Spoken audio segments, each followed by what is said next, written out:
Son? Don't worry, everything will be fine. How not to worry. Dad, Emily is due to have triplets. Can you imagine? Yeah. It's kind of hard to imagine, sure. But you know she has the best doctors, great clinic, good health too. What could possibly go wrong? Yeah, you're probably right. Well, if you're right, then stop running around the room like an eagle. Better do something useful to brighten the wait. This conversation was between Robert, a powerful businessman, and his son Jack, who worked on his father's farm. The family, of course, had quite enough money for the young man and his wife to purchase their own place. Come on, live at my place, Robert said when his son struck up a conversation with him about moving. The house is huge. There's plenty of room for everyone, you and the kids, when it comes down to it. And Dad, Jack mumbled, it's kind of awkward. Well, am I really going to embarrass you? Or maybe Emily doesn't like me. That's not the point. I'm a grown man, a married man. I don't feel right living with my dad. It's not respectable, son, at your age to think about such trivialities. You can live here. I won't interfere with you. Strictly speaking, the house is so big that you and I can, living in it, never meet at all. Though I'd certainly prefer that you should remember me from time to time. It was then that Jack realized why Robert had been so insistent in suggesting that they move in with him. It was all about the usual loneliness, and you bet it was. After all, he had no one but his son. His wife had died when the boy was still a child, and his father had raised his only heir on his own. Of course, having realized this, Jack could not refuse his beloved father, especially since there were no objective reasons for refusal. The parents' house was indeed large and spacious, perhaps even too large for one not very young man. It was too big for three. But when he and Emily had children, it would be just right. All the more so because his wife could find a common language with Robert quite quickly and would hardly be against such a neighborhood. But in the beginning, Jack had been worried about whether she could get along with his father. It was, as was often the case, a matter of differing financial situations.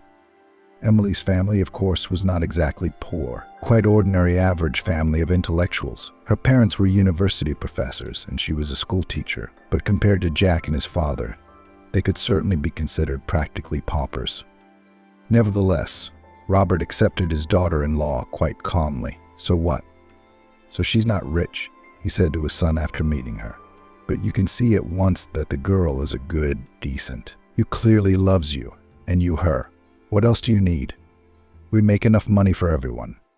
And a couple years into their marriage, Emily got pregnant, and with triplets. At least that's what the many doctors who had seen her claimed. Of course, Jack was absolutely happy, but also worried about his wife. His worries increased even more when she went to the maternity hospital. Despite his father's reassurances, Jack kept pacing the room, waiting for the call from the clinic. He was to be notified as soon as Emily went into labor, and that moment had come. The new father's anxiety continued to mount. He needed something to occupy himself. Look, Robert said, you don't have anything. No stroller, no baby envelope. You didn't buy one beforehand, because it's bad luck, right? Jack slapped himself on the forehead. Well, there's something for you to do. I guess it's okay now, his father smiled. Jack decided he should take his advice. After all, Robert was much more experienced than he was, including in such matters. After all, he himself had once waited for his wife and son to come out of the hospital like this. So he should know what a future young father should do in such cases. And indeed, Jack's mood swiftly crept upward. Back in the car, it was difficult to concentrate on the road, and at the same time worried that something could go wrong. That's why his subconscious mind chose what was more important at the moment, namely careful driving. At the store, there was no trace of the unpleasant feeling at all. How could anyone worry about anything? Such a calm, peaceful environment where everything around reminded him of his children. Jack concentrated on his future daughters and the things he needed to buy for them. First of all, of course, the discharge envelopes. In fact, that's what he'd come for. But somehow he didn't notice that he had picked up a whole mountain of other very necessary things. Toys, some dresses, shoes, and other such trifles. The only thing that kept Jack from buying a stroller was the fact that it would hardly fit in his car right now. Wasted, he heard behind him as he stood at the checkout counter. He turned around just in case. The words were hardly directed at him. To his amazement, however, Jack saw a woman standing right behind him, staring intently at him. She looked like a typical gypsy woman, long black hair, long skirt, and a variety of bracelets on her thin wrists. "Pardon me," he politely interjected. "It's bad luck to buy baby stuff in advance," she explained. "They should have waited until the babies were born." Jack shrugged and turned away from her. Perhaps half an hour ago he might have considered this ridiculous incident a bad omen, but now he was completely calm and content with his life. All his worries had faded into the background, overwhelmed by the weight of the arguments presented to him by his father and by his own mind. After all, really, what could go wrong?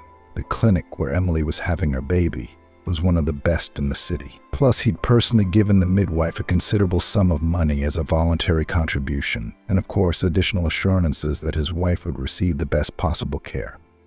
In addition, he promised the hospital authorities fresh renovations and new equipment if his wife's labor was successful. Was there anything to worry about? With such inputs, he'd never faced a problem in his entire life that couldn't be solved with money, and so Jack thought he had nothing to worry about. But Emily was worried.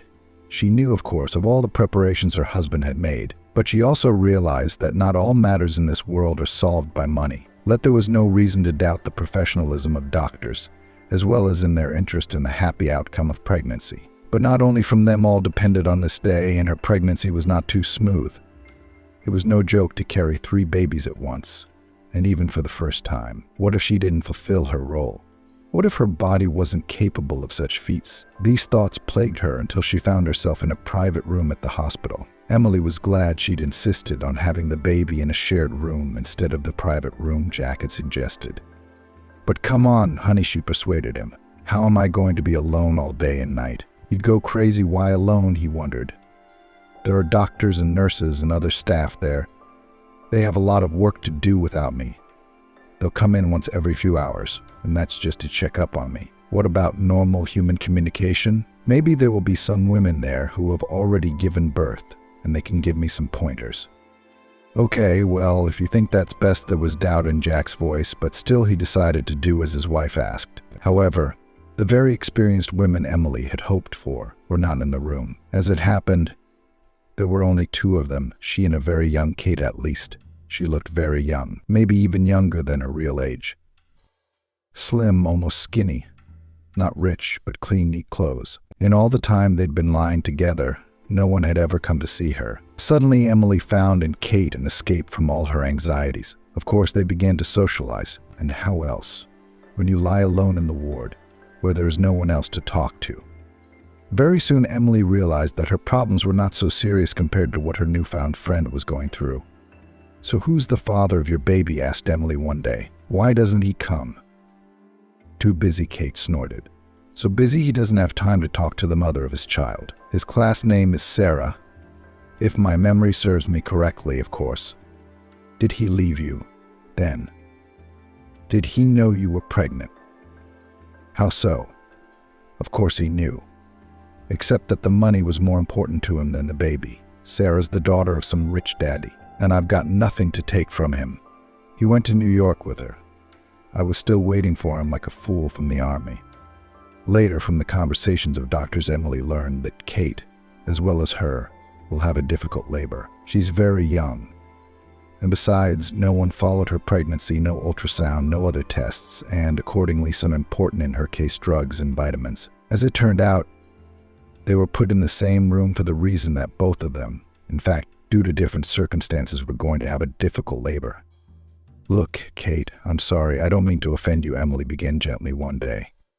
"I don't think you can do that," Kate smiled. I'm hardened. I keep wondering, how come you didn't even have a pregnancy checkup? I mean, you're obviously expecting your baby and you want it to do well, and that's why it's important to get checkups. Stuff like that. You should have known that." "I did know.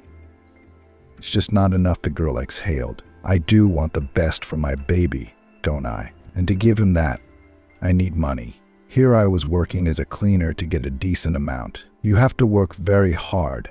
There was no time left at all to run to doctors and paid clinics, which sometimes work around the clock. I cannot afford." "And what? There was no one to help you at all, gasped Emily. I understand the fiancé ran away, but the parents. What about parents? Mom died a long time ago. My stepfather drank himself to death. I don't feel sorry for him, though. I'm sorry, it's not nice to say that, but for as long as I can remember, all he did was drink. Who's my real father? I never knew. My mom didn't want to tell me. I didn't really insist. And your friends? I didn't really have any. At school, they only laughed at me for my shabby clothes and poor grades. It's not that I was stupid, Emily guessed. You had to work. Since 6th grade, Kate nodded sadly. Don't you think? I'm not complaining. It's a rewarding experience anyway. It's okay, Emily said patronizingly, putting a hand on her shoulder. You'll never be alone again.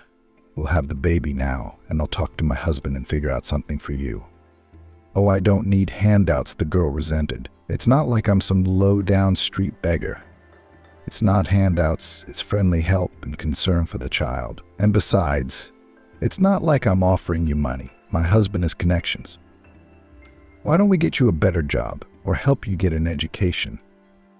The joy in Kate's voice was mixed with disbelief. She'd gotten used to the fact that everyone who promised her anything betrayed her in the end. She wasn't used to trusting people.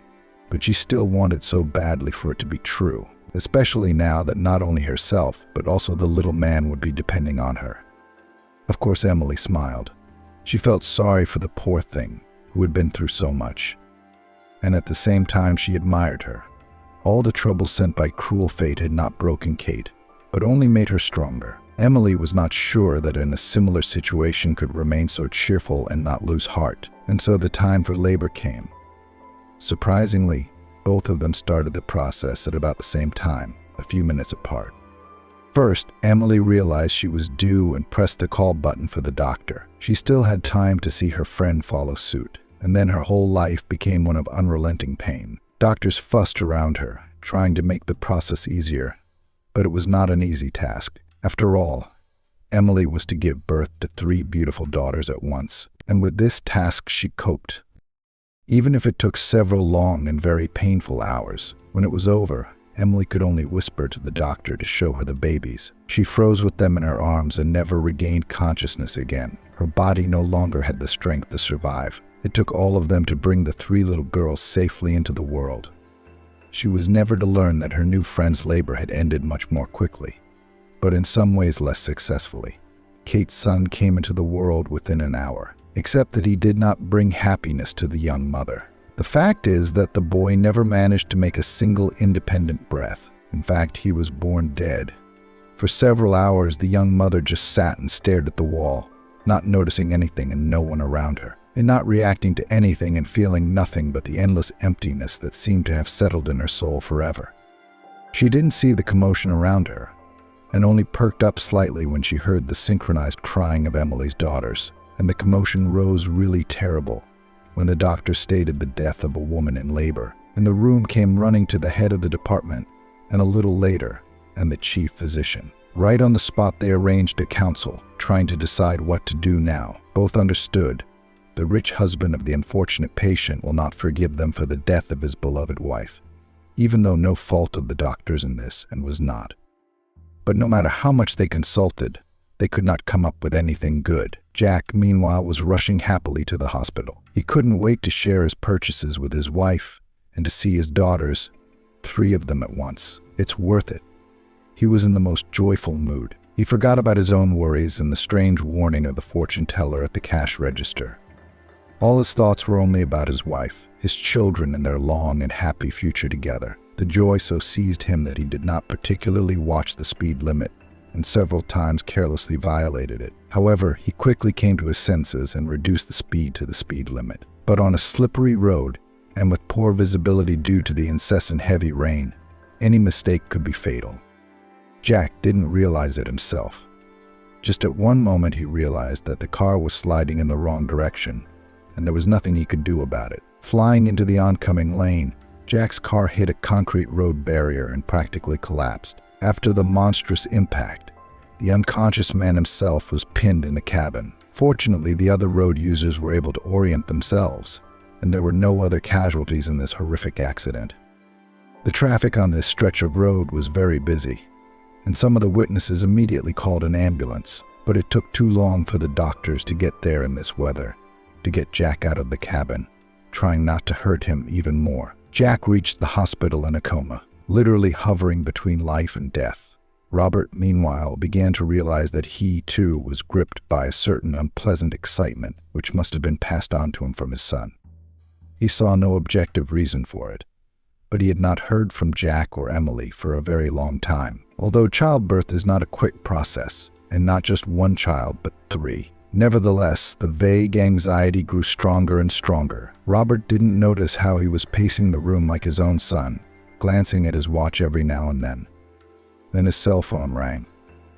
The man rushed to the table where he had left it. He saw that the call came from the hospital. With trembling hands, he picked up the phone. "Robert, hello." The voice belonged to the head doctor of the clinic, and this alone clearly did not bode well. Besides, the person he was talking to was clearly nervous and even stuttered a little. "What's wrong with Emily?" Robert asked sharply, not exchanging a greeting. "Robert, be strong. Emily didn't survive the birth. The doctors tried to resuscitate her. Believe me, we did everything we could, but we couldn't. And the children," Robert interrupted him. "The children are alive and completely healthy. 3 beautiful girls. But I don't even know how to tell you. There's more bad news for you." How much worse, to his horror, the man heard his voice shaking as well as his hands. "You see," the head doctor remarked, "your son was brought to us in the emergency room. He's been in a traffic accident, and his condition isn't too good." How not too good despite his trembling? There was a threatening note in Robert's voice. "He's in a coma," the doctor reported after some pause. "Stand by. I'm on my way." Robert dropped the phone and hung up. The phone fell out of his hand. Yes, and he himself sat down on the floor. He couldn't remember if he had ever cried in his entire life, but now he felt tears running down his cheeks. Robert grasped his own hair with his hands and yanked it up sharply, but he felt no pain. He felt as if his whole life had collapsed and crumbled in an instant. Poor Emily had died in childbirth, and his son, his only son, was now on the verge of life and death. What had he done so badly in this life? What had brought such misfortune not only on himself, but also on the closest and most beloved people? As if from outside he heard his own quiet sobs. It took Robert about half an hour to come to his senses. Hastily dressed, he called a cab, rightly reasoning that he shouldn't drive in such a state. After all, he still had his granddaughters to care for. When he got to the hospital, its leaders met him in full force. Everyone was fawning and generally behaving in such a way that only excellent upbringing prevented Robert from getting into a fight. As if their apologies and assurances that nothing was their fault could make a difference, bring Emily back or cure his poor son. "It's like this," then he said firmly. "You'd better, instead of giving me gigs here, keep an eye on my son's condition. If anything happens to him, you'll be in the dock for sure. Do I make myself clear?" "Understood," the head doctor assured him as he continued to stammer. "Good. If he needs anything at all, I don't know, medication, equipment, or whatever, and you can't get it, contact me immediately." "Of course, Robert. Thank you. Now about my granddaughters. Can I see them right away?" "They'll need to be in the hospital for a while. Triplets are always born small," said the head of the maternity ward. "I'm told they're perfectly healthy, aren't they?" "Yes, that's correct. For their age and the fact that there are 3 of them. But we need to check everything out, make sure there's nothing life-threatening, and bring them up to normal vitals." "Okay, one last thing," Robert sighed heavily. "I need to pick up my sister-in-law's body. Tomorrow, I think. I mean, her parents passed away not too long ago. So it turns out I'm the only person close to her. At least I don't know anything about anyone else." He left the hospital, unable to find the strength to go into the room to look at the newborn granddaughters. Of course he would have to, but not now. He wasn't sure he could take the ordeal yet. So, too much upheaval for one day, which was also going to be one of the happiest of his life. A few days later, he organized Emily's funeral, attended by Robert himself, and a few of her acquaintances, all the contacts he could find. Naturally, he had no idea how his sister-in-law would have wanted to be buried. They'd never talked about such a thing. So he built everything up as he saw fit. That same day, he went to the hospital again to check on his son and deal with his granddaughters. Entering the room where the children were lying, he immediately recognized them. You bet. 3 absolutely identical little girls. But what was a complete surprise to Robert was that they were not alone and not under the care of the medical staff. They were being held in his arms by a woman he didn't know at all, and not just holding them, but holding each of the babies to her own breast in turn. "And I'm sorry, who are you?" he inquired. "I'm Kate, and you must be Robert. My sister said you were coming in to get the girls. I'm sorry, I just have a lot of milk, and the babies are hungry. Natural milk is better than formula. Emily and I gave birth together.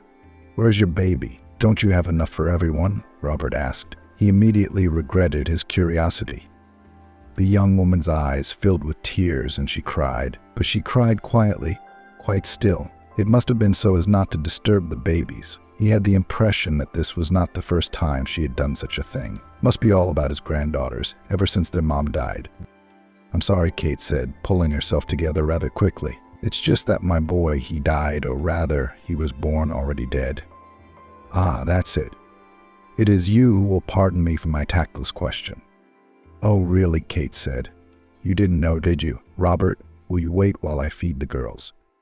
Yes, of course," he said thoughtfully. For a while, both were silent. There was an almost perfect silence in the room, interrupted only by the quiet smacking of one of the babies. "Listen, Kate," Robert finally interrupted the silence. "Would you, by any chance, like to come and work for me? Babysitting the children. I don't know how to handle them at all, and I'm working. And you can feed them and take care of them." "Oh, I don't know," she mumbled embarrassedly. Kate shifted her gaze from the girls to their grandfather and back again. On the one hand, the offer was very good for her from all angles. She really needed the job. Besides, this way she would not have to leave the babies, to whom she was magnetically attracted by the maternal instinct. On the other hand, it was uncomfortable to accept such an offer. It meant that she would have to live in the house of this rich, but deeply unhappy man. Wouldn't her presence somehow disturb him? And could he be trusted? After all, there was no telling what he really had in mind. She didn't know him at all. But in the end, maternal instinct overpowered all other considerations and fears. Kate couldn't imagine how she would be able to part with the little girls she had grown attached to. Of course, they couldn't replace her dead son, but at least they could ease her grief and loneliness. "I agree," she said at last. "Good," Robert echoed. "Then let's pack up and go home. Unless, of course, you're medically cleared by now." "I was the one who was medically cleared from day one," Kate sighed. Gradually, their lives began to get better.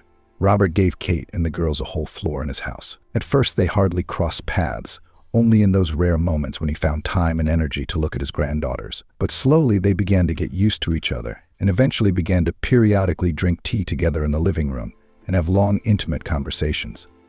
Kate became not only a nanny for Robert's granddaughters, but also a kind of outlet for him. In some ways, she reminded him of his son. And in time, he began to treat her as if she were his own daughter. And she, who had never known a father's love, also began to feel some kindred warmth and affection for him. But of course, he did not forget and regularly looked into the hospital and checked how his son is doing. If at first the doctors could not say anything clear, then after a couple of months already assured that the son will definitely recover.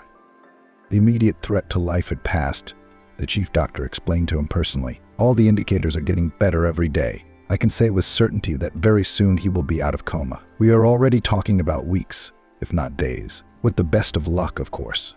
Medicine, unfortunately, can never be certain of anything. Robert replied in the sternest possible tone, so try to keep this arrangement favorable. However, it was not only his father who was particularly interested in the patient's health. A young and very pretty nurse named Lisa carefully caught every word of the doctors concerning Jack. The reason for this was not the desire to do her job as best as possible. I did not want to work anywhere, and never. Her main desire was to find herself a husband, first of all rich, but also young and handsome if possible. And here was just such a case. All 3 qualities in one man, who in addition was now absolutely certain to be unmarried with 3 children. But this is trifles. Children can be thrown on the nanny, and then put in some boarding school. So she tried to take care of a promising patient, practically not appearing in other wards. Of course, while he is in a coma, is unlikely to be able to appreciate her efforts. But then they'll tell him who was there all the time, and his father will see how much she cares for his son, and that's important too. So it was no surprise that when Jack came to, it was Lisa who was next to him, young, beautiful, and at that very moment carefully adjusting his pillow. "Girl," he said in a weak voice, "where am I?" "Well, I guess I'm in the hospital. But what's happened to me? And who are you?" "You don't remember anything." To you, out of surprise, Lisa didn't even realize that she should have addressed him as you. "I remember some things, of course, but honestly, more from childhood and college years. That's what's been going on lately, and how I found myself here. Oh, what a headache." "Okay, honey, don't be nervous," Lisa said firmly. "You don't have to try to remember. The memory will come on its own, and this will really only make your head fall apart. Lie down, get some rest. I need to inform your dad that you came to your senses," and she literally flew out of the room under his perplexed question. "So what happened to me? And who do I think you are?" But Lisa wasn't listening anymore. In her cunning head instantly matured a plan of action. What luck.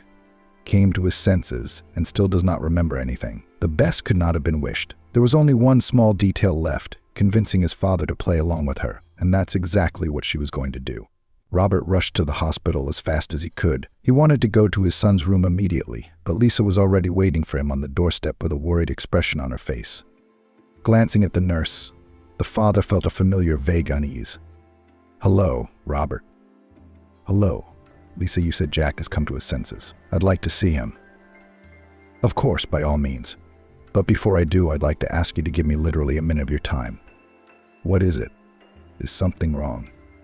"You see, an unforeseen complication. He's lost his memory of the last few years of his life. At the very least, he doesn't remember recent events, not the accident, not his wife. Perhaps it's a simple displacement of dramatic memories, and frankly, that's even a good thing." "Good," Robert marveled. "Well, yes, you think about it. He's still quite weak, just coming to his senses. And then it comes at him all at once, like a snowball. His wife died, leaving him with 3 daughters. You could go crazy like that." "So you're suggesting we don't tell him about Emily?" "More to the point, I'm suggesting we tell him he has a fiancée, quite alive and well, and that would sound quite plausible. After all, I've been courting him for so long. Surely he'll be told about it soon enough." But Robert stretched out doubtfully. "What's that for?" "Okay, not remembering traumatic events. I can understand that. But why lie about it? Why let him think he's doing well in his life? He's got a fiancée and everything. He'll get better faster that way." "That's what I'm telling you as a medical man." Robert hesitated for a while longer. The idea didn't seem so good to him, and he didn't plan to lie to his son. On the other hand, he had no reason to doubt that Lisa only wished Jack well. After all, he'd really always seen her wooing him. Well, maybe the girl fell in love and decided to take a little advantage of the situation. Maybe that's not such a bad thing. Maybe she could actually help him avoid a serious crisis. After all, they'll always have time to tell the truth, and their son's health is more important than abstract arguments about morality. "All right," he said after a long silence. "If you think so, I believe you. Let's do it that way." Lisa became Jack's official bride, and for him to actually believe it. Robert had a difficult job ahead of him. All the things and pictures, everything that could remind him of his wife, was carefully removed out of sight and hidden in the farthest closet behind a lock, just in case. But there were still the children, a living and vivid reminder that not so long ago Jack had a beloved wife. After some thought, Robert decided to rent a separate apartment for Kate. Kate, of course, remained unfazed by this plan. "Robert, you'll excuse me, of course. None of my business. But is it possible to deceive your own son like this? I'm not happy about the idea myself, sweetheart, but what's to be done? His sister says it's the best thing for him. Seems to me that Nurse cares more about her own gain than your son," Kate said bluntly. "Maybe you're right," Robert retorted sadly, "but so is she in some ways. I honestly think it would be best if we didn't remind him of Emily, at least for the time being." "You don't worry. I'm making sure they don't do anything stupid. Well, as long as you make sure I'm cool," Kate smiled. The nurse's plan still seemed like some kind of dubious scam to her, but she could see that it was beyond her power to change Robert's mind. So all she could do was, as before, to keep an eye on the baby and hope that the deception Jack's father had pulled would not lead to disaster after all. A month later, Jack was discharged from the hospital, and she and Lisa moved into Robert's spacious home. The nurse continued to play the role of a caring bride, and, it should be noted, coped with it quite well. However, her fiancé still did not look particularly happy, although he agreed to live with her under the same roof. "You, forgive me, Lisa," he said guiltily, "but I don't feel anything for you." "Well, that is, I realized that before I felt, but now nothing." That's all right. It will pass, and your feelings will come back. And with them, your memory. Everything will come. You just have to be patient. I feel like I've forgotten something else really, really important. I just can't remember what it is. I think we both realize that you're the one who's forgotten our love. It's really important. But I'm not angry. I understand. I'm a medical professional. Yeah, sure, Jack said hesitantly. He didn't want to offend Lisa, and so he didn't tell her everything he thought, including things he was firmly convinced of. It wasn't what he'd forgotten at all that she was trying to convince him of. There was something else in his life, something very important and very serious, something that normal people don't forget. But he couldn't find a single thread that would lead him to those memories, not a single detail to hold on to. Lisa, for her part, had no interest in Jack remembering anything, so much so that she was doing her best to keep the memory from coming back to him, at least not before she became his wife. And even if the truth were to come out, the marriage could not be dissolved so easily. Besides, Emily had persuaded Robert to take part in the adventure. So if anything happens, what can she do? She'll say she was just trying to be helpful and all that. Even Jack's father agreed with her, and the fact that instead of pills to restore his memory, she gave him drugs with exactly the opposite effect. It still has to be proved. And who would even think of suggesting such a thing? It's not fatal. No, even if the legend failed, she was in no danger. But she didn't want it to fail too soon.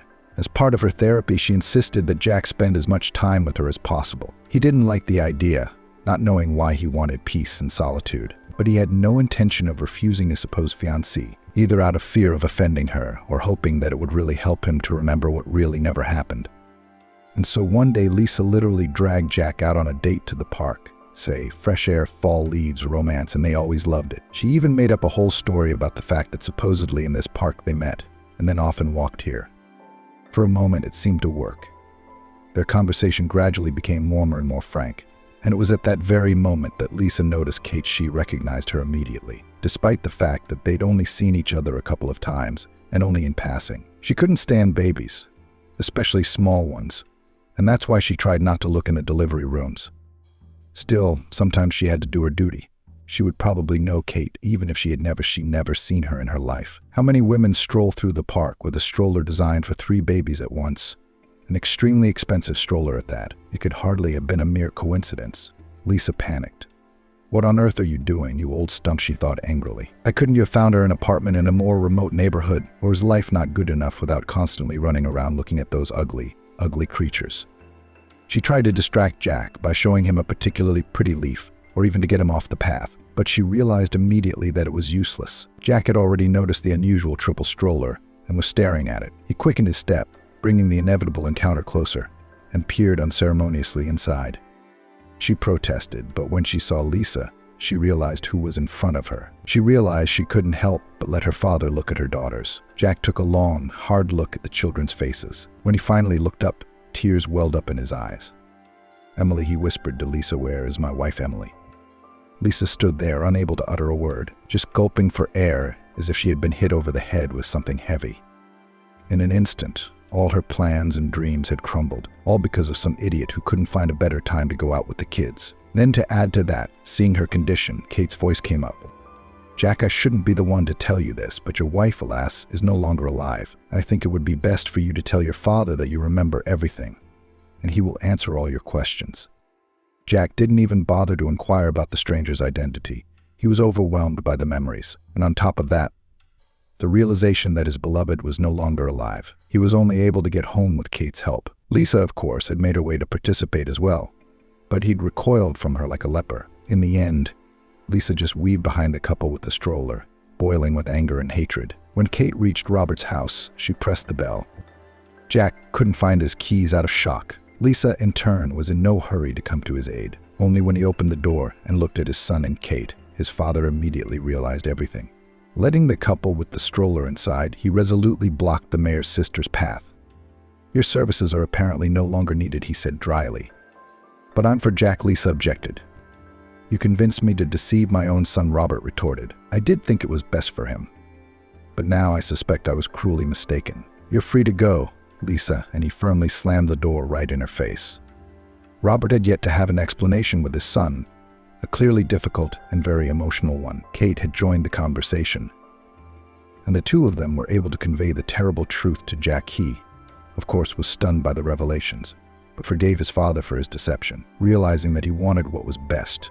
The thought of Emily no longer alive made Jack want to tear his hair out. For the first minute, he wished he hadn't been killed in the accident, but then he came to his senses, remembering that his life still had meaning. To be more precise, 3 meanings. 3 living healthy little girls, not just his, but Emily's parts as well. He had to live for them. Had to do everything he could to give them a good future. Jack didn't mind going back to Kate's house. After all, Anna was still the girl's breadwinner. And besides, she was doing a great job with other maternal duties, and was, however briefly, Emily's friend. Despite his decision to live for his children, Jack spent the first few weeks grieving for his dead wife, then slowly began to be included in the work, and quickly realized that it gives him a certain peace of mind, or at least the ability to be tired enough that there was no energy left to think about anything else. But even this period in his life passed. Of course, he continued to work hard to get his 3 daughters back on their feet, but he no longer pushed himself to the point of exhaustion. Gradually, Jack began to join Kate and Robert's evening tea parties, and pretty quickly he realized that they had a lot in common. He began accompanying Kate on outings with her daughters, partly to be with his babies, partly for Kate's own sake. At the same time, it cannot be said that between them arose any romantic feelings. Rather, they perceived each other as brother and sister from those happy families, where the son and daughter are able to find a common language with each other. Lisa, however, was unaware of such details. After she had been politely but insistently kicked out of the rich house and the life she had dreamed of, the girl had become obsessed. She was always somewhere near the family, watching, looking for a way to avenge her humiliation. Her dreams had collapsed. When she saw Jack, who seemed happy enough, walking peacefully with Kate and the children, she lost her ability to think straight. She assumed, of course, that the two were having an affair, and that the hick who had made her lose everything was now taking the place she had rightly thought of as her own. And soon Lisa had a chance for revenge. She'd been waiting for it for so long. Jack, after another hard day at work, forgot to turn on the alarm system in the house, which did not go unnoticed by the intruder. That same day, she broke into someone else's home and thought of nothing better than to steal all 3 children. The owners were sleeping peacefully in their beds, but she had no further plan. And Kate, checking on the children regularly, quickly discovered the disappearance. Lisa was eventually captured very close to Robert's house. She wandered senselessly through the neighborhood streets, holding the stolen babies in her arms. Luckily, all the children turned out to be alive and well.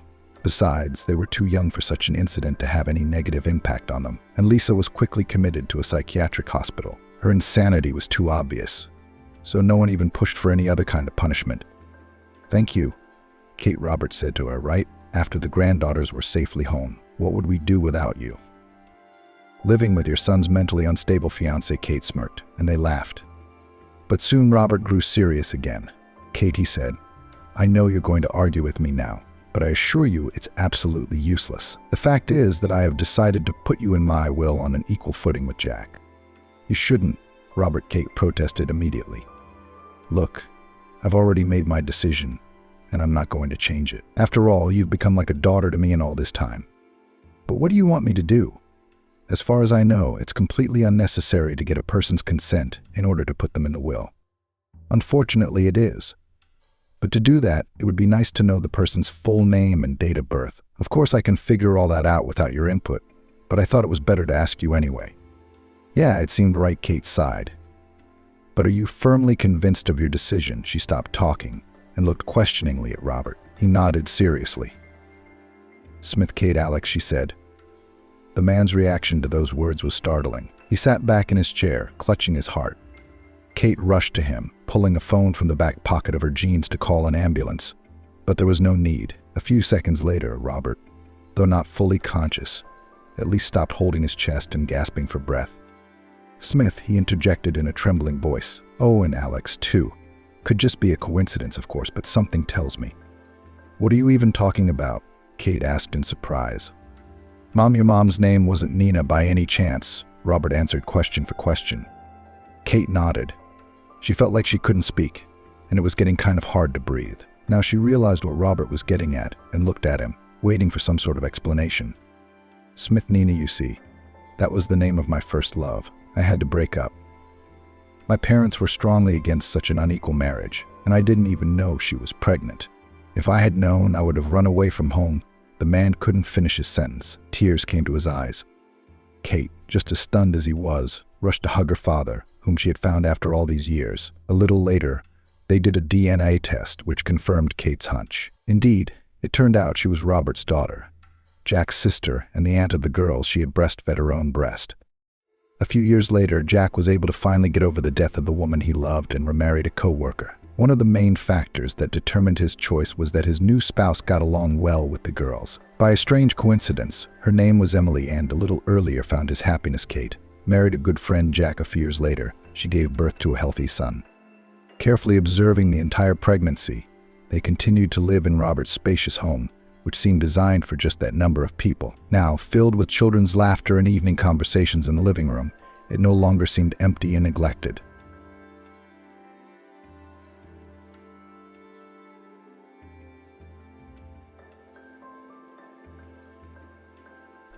Daniel walked into his office, which had become his home after so many years of working at the hospital. He always felt at home here. Tall shelves along the walls were filled with folders and books. A desk littered with papers rotating. A comfortable armchair, once presented by colleagues on the anniversary. Everything in the office was familiar, calming, and even cozy. Daniel had to spend days at a time here, even overnight. He had a couch in the corner for those occasions.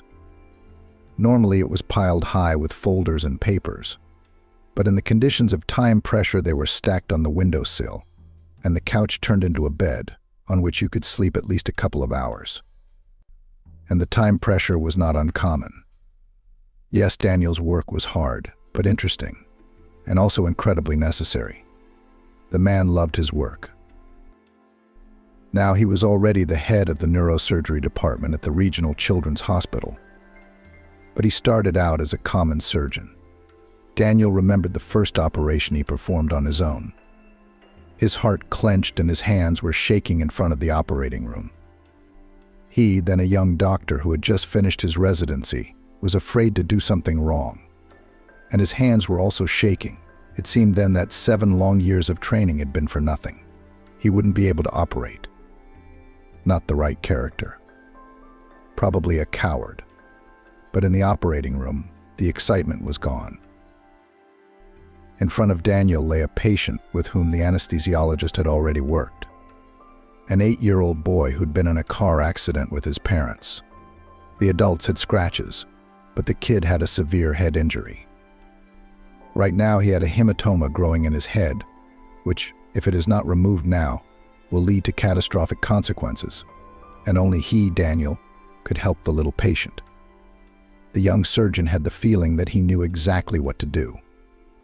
Daniel no longer felt anxious. Point by point, a plan of action took shape. The team was waiting for his orders. The boy nodded his head and they began. They worked harmoniously, like a single organism. Everything then went like a textbook. The boy recovered quickly after the operation. Daniel then watched with a smile on his face as the little patient scurried around the hospital corridors with other children. The child had a long, happy life ahead of him. He had so much ahead of him, and it might not have been. It's scary to imagine. Daniel often wondered what if that first time had been a failure. It's not always up to the doctors. Now Daniel had a lot of experience, and he knew for sure. Sometimes seemingly hopeless patients recover, and people with minor illnesses, on the contrary, die. Why this happens is an open question. Perhaps the higher powers have their own plans for each person. What if the boy, the young surgeon's first patient, had not survived? Would Daniel have stayed in surgery then? Probably not. It would have been too big and too serious a blow for him. But I guess fate had it differently. The boy was destined to become a surgeon. Daniel quickly became known as a talented young surgeon. It was flattering, of course, but much more gratifying was the sincere gratitude of recovering young patients and their parents. Looking into these happy eyes, Daniel realized that he did not live in this world for nothing. At such moments he felt warm and light at heart. Of course, tragedies also happened. Daniel could often foresee the outcome in advance. Each time it knocked him out of his element. But Daniel was well aware that he had done everything he could. The young surgeon preferred to give patients a chance even when other doctors refused them. He took on the most difficult and seemingly hopeless cases. Sometimes he was able to help people. Sometimes, unfortunately, not. But for each of his little patients, Daniel fought to the last so that he would not be tormented by the annoying, guilt-ridden thought that not all resources had been utilized. Daniel didn't remember every one of his patients, but some of the guys stayed in his memory for some reason. They weren't always some particularly difficult or interesting cases. No, everything was determined more by some personal feelings between doctor and patient during treatment. For example, Daniel always remembered Rebecca. The girl was brought to the hospital from the neighborhood. She was only about 7 years old at the time. Daniel vividly remembered the moment when he first saw her. It was during morning rounds the day after her hospitalization. The patient was in serious condition. The man realized it immediately, even before he saw her ID. Skinny, pale, with bruises under her huge gray eyes. Her arms were as thin as 2 twigs lying on the blanket. Daniel noted the pearlescent polish on the tiny fingernails and smiled to himself. It means that the patient is determined to live and fight if she cares about her appearance, even in this situation. The girl looked at the doctor with a curious look. She was in an extremely serious condition, and still in her eyes burned a lively and very bright light. "Hello, Rebecca," Daniel said with a smile as he looked at the patient's chart. "What a name. It's a wonderful name, Hope. And it suits this girl just fine. Children are rarely called that nowadays. It's a shame. Good morning." The little girl said hello politely. Her voice is weak, her tongue is a little slurred. The tumor had already affected the speech center. Daniel knew the girl's story briefly. She lived with her parents and younger siblings in a small town. Simple family, not wealthy. 6 months ago, she started complaining of dizziness. Then her mother and father didn't pay much attention to it.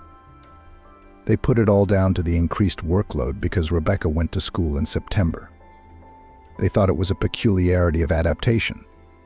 But after a couple of weeks, the girl's condition began to deteriorate. She developed strabismus, her legs began to cramp.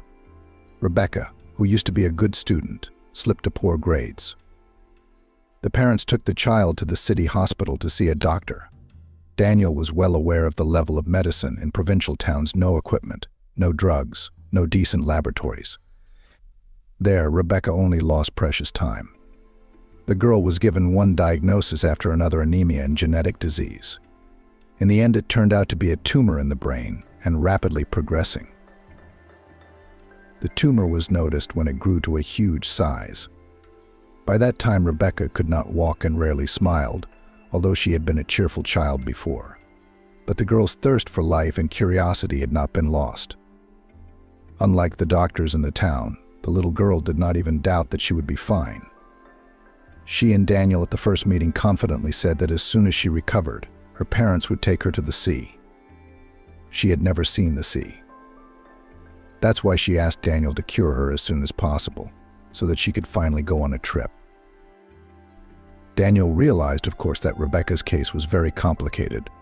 The tumor is large, and it's putting pressure on all parts of the brain. Rebecca must be experiencing severe headaches, and if she's not operated on immediately, she'll never see the sea. We can't let that happen. A child longs to walk on the beach, enjoy the warm waves, breathe in the salty, fresh air. Before taking the patient to the operating table, Daniel had to examine her completely. He preferred to know in advance who he was dealing with. It took several days to prepare for the surgery. During this time, Daniel and Rebecca talked every day and became real friends. The man rushed to Rebecca's room every morning, specially arranging his schedule to have a chat with a cheerful patient. The girl was alone in the ward. She was very sociable. Despite her condition, she lacked companions. Daniel tried to keep her company. "I had a dream today," Rebecca shared with her favorite doctor. "I was swimming with dolphins. You know, his back is smooth, smooth, smooth, smooth. I'm holding on to his fin, and he's smiling. In my dream, it took my breath away, thinking that soon I'll see the sea. I'll see dolphins there, won't I? Yes, Daniel nodded. He thought to himself that he would do everything possible to make Rebecca's dream come true. The whole staff loved the girl. How could they not? She was so sincere, open, and very courageously bore the misfortune that fell on her. She obediently took bitter pills and endured pain. Long, not always pleasant diagnostic procedures without a single squeak withstood. Even older children were frightened and cried. But this one behaved like a real hero. She was interested in everything. How do you tell by blood what's wrong with a person? How do you know what's wrong with a person? Why do you have that thing around your neck? $100,000, I think. How do you do surgery on the head? The skull is hard there. Rebecca literally pelted Daniel with questions. Daniel tried to answer each one. He had to choose his words carefully, building a narrative so that the 7-year-old understood. Rebecca greedily caught every word. Her gray eyes burned with genuine curiosity. Daniel's heart sank at the sight of this little thing. Not walking, not even sitting up. A weak voice, a skinny body. What keeps her soul alive? And how much energy, how much curiosity. Incredible girl.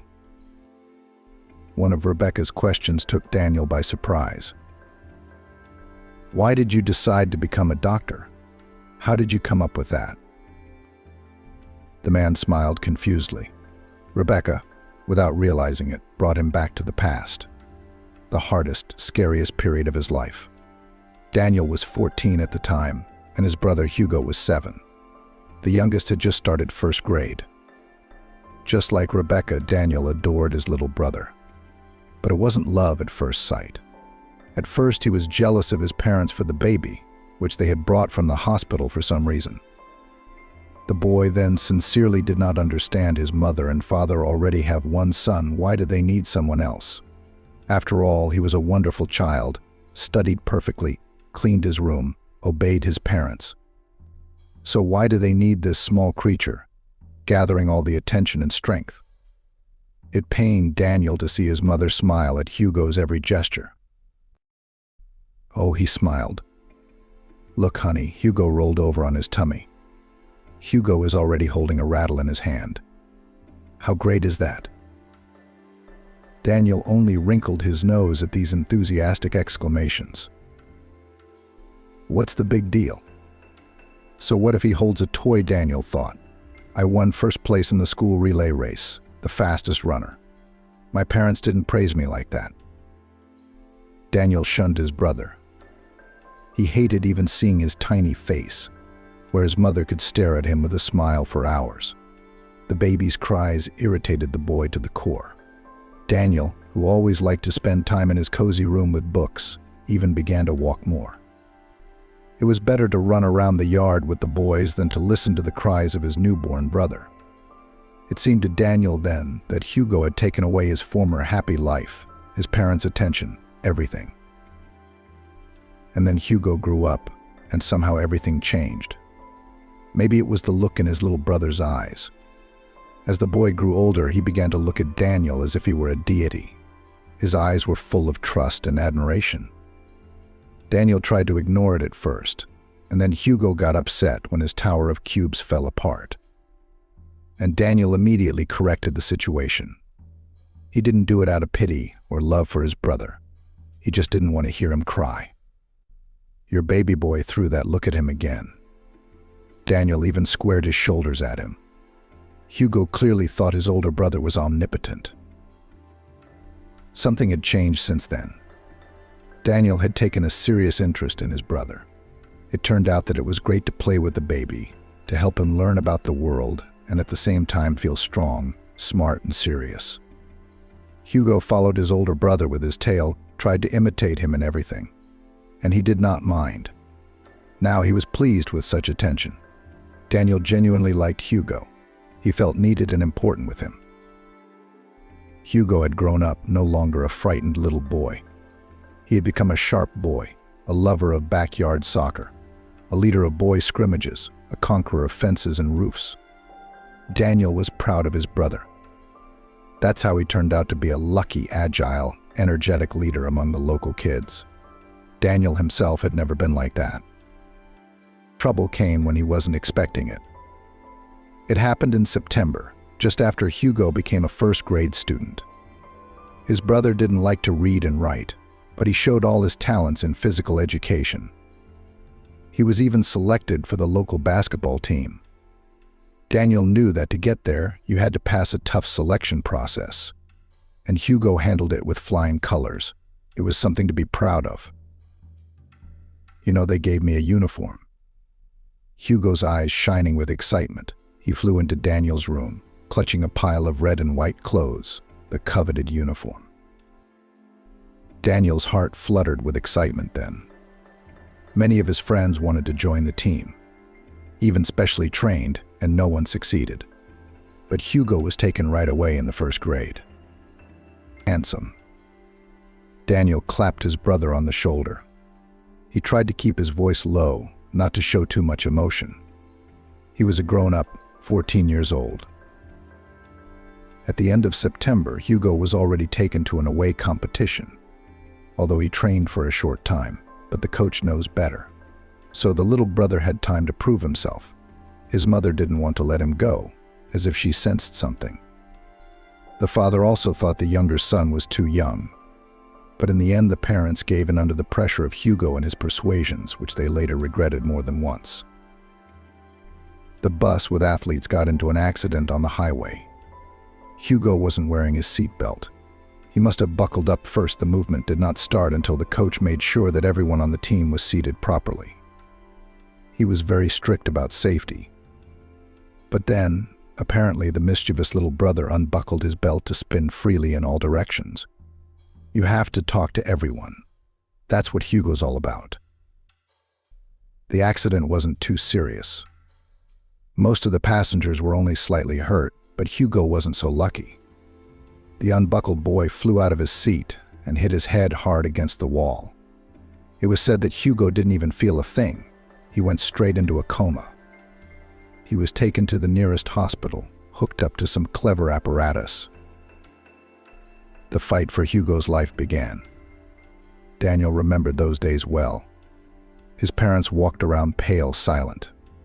Mom cried often and constantly called the hospital to see how her son was doing. Daniel wanted to visit his brother, but only his mother or father were allowed in the room, and that was bypassing the rules. He realized that Hugo had been unlucky. The boy had suffered a very serious head injury and was therefore unconscious. Hugo had undergone several surgeries. Each time, Daniel hoped that everything would be all right now. The surgeons seemed to him almost like gods in white coats. But as time went on, Hugo never regained consciousness. Sometimes Daniel heard his parents discussing the situation. His father said in a colorless voice that he should prepare for the worst. His mother, on the other hand, countered, assuring him that everything would be fine. Daniel had so much hope for the doctors. The doctors seemed very smart, serious, almost omnipotent. These people would help Hugo. They would save him. They didn't. That day, my parents didn't come home from the hospital for a long time. And when finally his father almost brought his mother into the apartment, Daniel knew immediately. His parents had obviously both just cried. Mom's eyes were kind of scary. That could only mean one thing: Hugo was gone. It was hard to get used to, much harder than adjusting to his arrival 7 years ago when his parents had changed so much. His father was hardly ever home now, disappearing to work and then going out with friends. He came home drunk, aggressive. The mother stopped noticing anything around her. She no longer cooked delicious lunches and dinners for the family, was not interested in Daniel's success at school. She didn't even watch her favorite TV shows. His mother lived as if she were a machine, serving some heavy duty. Daniel felt almost physical pain at not being able to talk to his brother, to look into his curious blue eyes. He wanted to talk about it with someone, but his friends wouldn't understand, that was for sure. His father was always away somewhere, and his mother never noticed anything, so he had to deal with it himself. At first, Daniel was angry at the doctors. Why hadn't they saved his brother? All those years of study, and they couldn't cure the boy. Perhaps Hugo was just unlucky to fall into the hands of these inept doctors. If there had been another doctor, a normal one, he would have saved Hugo. The anger in the teenager's heart was growing, gaining strength. Why should his whole family suffer so much because of some lazy and inept doctor? One day Daniel couldn't stand it any longer. He went to the hospital. He went to the surgeon who operated on his brother. The guy himself did not know what exactly he needed from this man, but his soul demanded action. The teenager flew into the office on the second floor and saw in front of him a tired old man with eyes red from lack of sleep. "What do you want, young man?" he asked him politely. Daniel told him everything, without hesitation. He told him about his pain and his anger. The boy thought that the doctor would kick him out of the office at the beginning of his fiery tirade. But this man listened without interrupting, looked at the visitor with attentive and very sad eyes. Of course I remember Hugo. He had a bad case. His brain was badly damaged.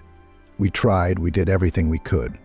We fought for young life to the last, and the doctor began to explain to the 14-year-old the details of Hugo's condition, telling him something about the structure of the human brain. Daniel listened with his mouth open. Now he understood a lot of things. Hugo had had almost no chance at first, unlucky in the fall.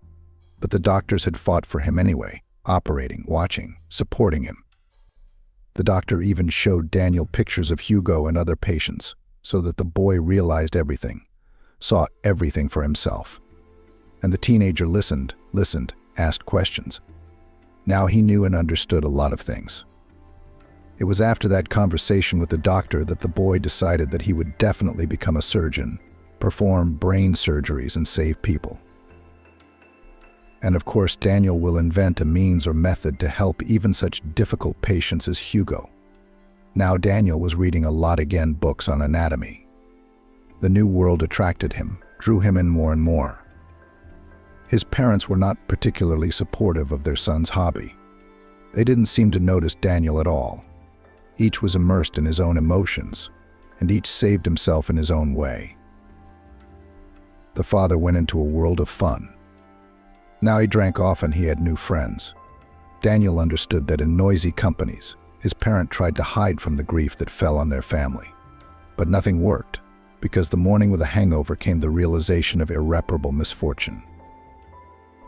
The mother became indifferent from the resolved tragedy.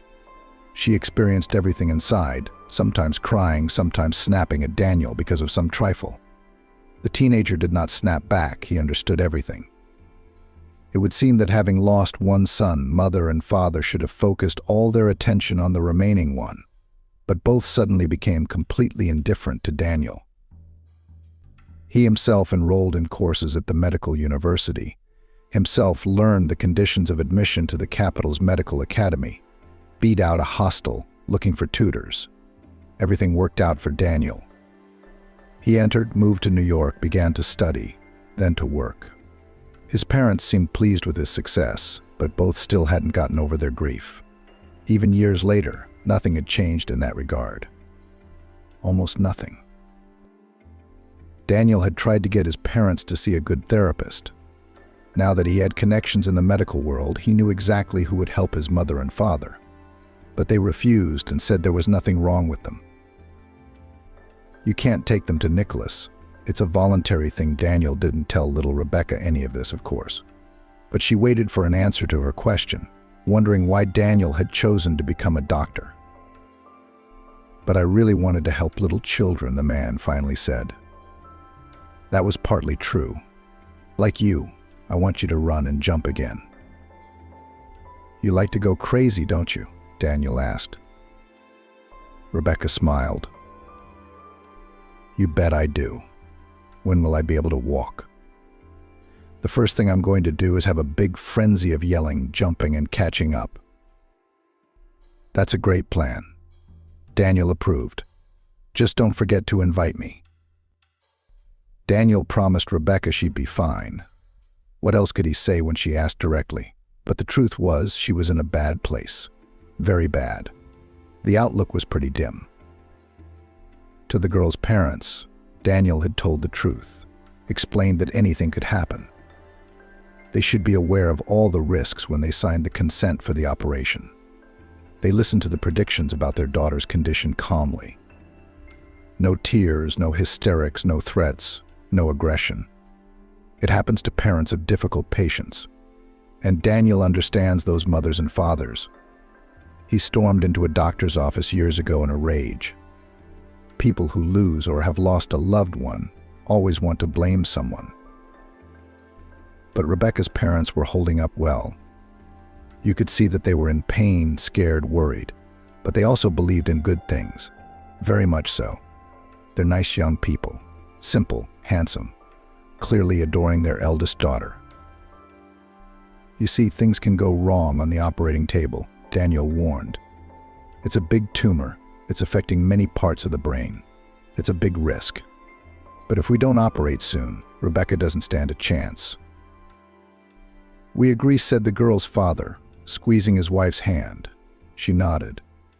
"Everyone except you has refused the operation. At least you'll have a chance." "I'll do everything I can," Daniel promised. And he did do everything he could. He gave it his all. However, as always, the man was a little worried that his personal feelings for the girl would somehow interfere with the operation. But no, in the operating room he again turned into a surgeon, focused solely on the problem. The tumor was even bigger than it looked on the scans. Or it had grown even bigger in the 24 hours before surgery. Daniel worked carefully, taking care not to touch healthy parts of the brain. Difficult tasks always mobilized him, pulled him up. That's what happened this time. Rebecca's tumor was a challenge for Daniel, and he rose to the challenge. He removed the tumor without a trace, masterfully bypassing all the difficult areas. He did everything he could. Now all that was left to do was wait. Rebecca would definitely live. But what kind of life? Did the operation damage any parts of the brain, or disrupt any important functions? That would be clear once the girl was out of anesthesia. The night after the operation, Daniel stayed on duty. First, he spent a few hours sorting out paperwork. Then he lay down on the couch to get some rest. He was awakened by a cautious knock on the door. "Rebecca's awake," the nurse said. "You told me to tell you right away." "So I did." "Thank you," Daniel nodded. He tried to stay calm, though his heart was pounding in his chest like a trapped bird. "I'll be right there." The man tried hard not to run, just to walk with a wide, sweeping stride. What would he see now? On the bed was the same Rebecca as before the operation. Daniel recognized her immediately in those curious looks and exhaled a sigh of relief. Brain surgery often changes people beyond recognition, and some are even profoundly disabled. There's nothing wrong with the girl's personality. You can see it in the look in her eyes. Daniel smiled at Rebecca with his eyes wide open. The girl certainly didn't look like much. Her head bandaged, half her face bruised under her eyes, her lips dry, her neck cut off. It's a good thing her parents can't see her like that right now. But it was all temporary. Danielle knew that as well as anyone. In a couple days, Rebecca's cheeks would turn pink, the bruises would fade. Her skinny arms and legs would be strong. "Well, kid, you're a real hero," Daniel said with a smile, sitting down on the edge of her bed. "No, you're the hero," quietly and hoarsely replied the girl. "You saved me. I know, they told me." Daniel grinned and stroked her hand. Then he asked the usual questions. Did she have a headache? Were her eyes watering? Rebecca answered, her tongue no longer slurred. Rebecca was still very weak, but it was only temporary. Daniel imagined telling her parents in the morning that their little girl would be fine now. He didn't dare disturb them now at night. Night calls from the hospital could be immediately taken as a bad sign. The man didn't want the parents to think for even a brief moment that the worst had happened to their little girl. Rebecca was indeed on the mend. She grew stronger by leaps and bounds. Only 3 days after the operation, the girl was already standing up. How happy she was to be able to move again. Rebecca had to spend several months in bed. And now the freedom of movement is available again. Isn't it a miracle? Shared her joy with Daniel. I can run, jump, dance. And when my mom and dad take me to the sea, I will learn to swim there and maybe even swim with a dolphin, like in my dream. Remember? I didn't tell you. I dreamt about a dolphin then too. During the anesthesia, I wasn't even the least bit scared with him. That's the gas. Daniel rejoiced. Be careful though. Don't run fast. You can't do that yet. No way, the girl argued. Your corridors are so long and wide. It's like they're made for running. And Rebecca did. She made friends with the kids from the other wards, became their little leader. Daniel gave her a little scolding, just to be on the safe side. It was actually good for Rebecca moderate exercise. It made her heal faster. After the operation, Rebecca needed to develop her fingers. The usual children's activities, such as molding, making crafts, and appliques were perfect for this. When Daniel told her parents about it, they immediately bought her daughter different materials: cardboard, scissors, plasticine, glue, and paints. Now Rebecca was creating a lot. Passing by her room, Daniel often caught her creating another masterpiece she began to draw. Every day she got better and better at it. Rebecca's fine motor skills were improving by leaps and bounds. Daniel couldn't get enough of her. This child had a minimal chance of living, much less a full life. All the doctors had given up on her. But he took a chance. And what was the result? Rebecca will live, grow up, have children of her own. It's a miracle. Such cases gave Daniel the strength to continue working and to endure failures, which, although not often, but still happened in his practice. Some patients were impossible to help. Daniel took each loss to heart, even though it was unprofessional. So stories similar to Rebecca's sustained, encouraged, and inspired him. Rebecca's discharge was approaching. It was May, and the lilacs and cherry bloomed in the hospital garden. Daniel tried to keep the windows open to enjoy the pleasant scent of the delicate spring flowers. That morning, 3 people entered his office for a discharge: a radiant man and woman, and Rebecca. The girl looked a little sad. "I'm going to miss you," she said, glancing at her doctor. "We have been such friends, and now we have to part. It's sad." "I'll miss you," too, Daniel admitted. Rebecca's words touched him, filled his heart with warmth. "But it's better if you don't go to doctors too much in the future." "Doctors are the best people," Rebecca said fervently. Daniel smiled. Then his attention turned to the girl's parents. He explained to them what to do next, how to rehabilitate their daughter, when to have her examined, just in case. Rebecca's father listened attentively, and her mother wrote everything down in a notebook. The girl herself was looking around curiously. It was the first time she was in a doctor's office. She was especially interested in the anatomical posters on the walls. "Let's say goodbye," Daniel smiled as he finished talking to the parents of the little patient. "Oh, I have a present for you." The girl realized and took out a small cardboard box from her purse, glued with shiny foil and decorated with tiny roses made of red paper. "What a beauty," Daniel marveled. He was really impressed with the creation he had found. Rebecca's fine motor skills were excellent. Not everyone could build such a masterpiece. It's amazing how quickly she recovered. "I made it for you," Rebecca admitted. "It took me 3 hours. Do you like it?" Daniel nodded very seriously. "This box will have a place of honor in my collection. Look at it." With these words, the man walked over to the shelves by the window. There, on the top shelf, he had his own museum. Rebecca was not the first little patient to thank the doctor with a gift made with her own hands. Daniel was good with children, so he already had a whole collection. The man did not throw away the children's creations. He kept them carefully. The little patients tried so hard to please him. These cute things had a special energy. Daniel placed Rebecca's box in the center of the room. "Wow, what talented children you have here," Rebecca said with sincere admiration. Danielle smiled. This girl saw the beauty in everything and at her age could not envy the skills of others, but admire them. Amazing person. "Well, good luck to you." Daniel smiled goodbye. "We'll see each other again sometime," Rebecca promised. "Better not," Danielle said as the door closed behind the girl. If they saw each other again, it would mean only one thing: the disease had returned. And Daniel didn't want that to happen.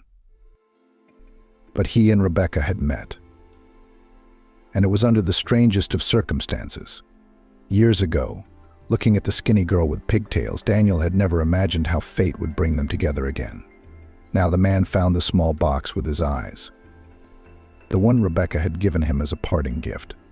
There it was, all shiny and bright.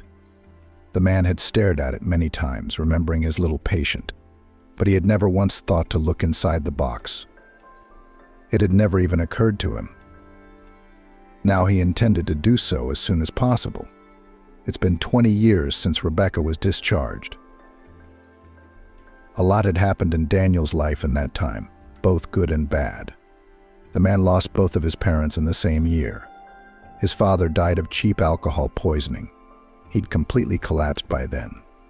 Whether or not his mother helped him keep his humanity somehow. Daniel tried many times to treat his parent, put him in the hospital. It was all in vain. Doctors are powerless if the patient doesn't want to get better. And his mother had a heart attack shortly after her husband's funeral.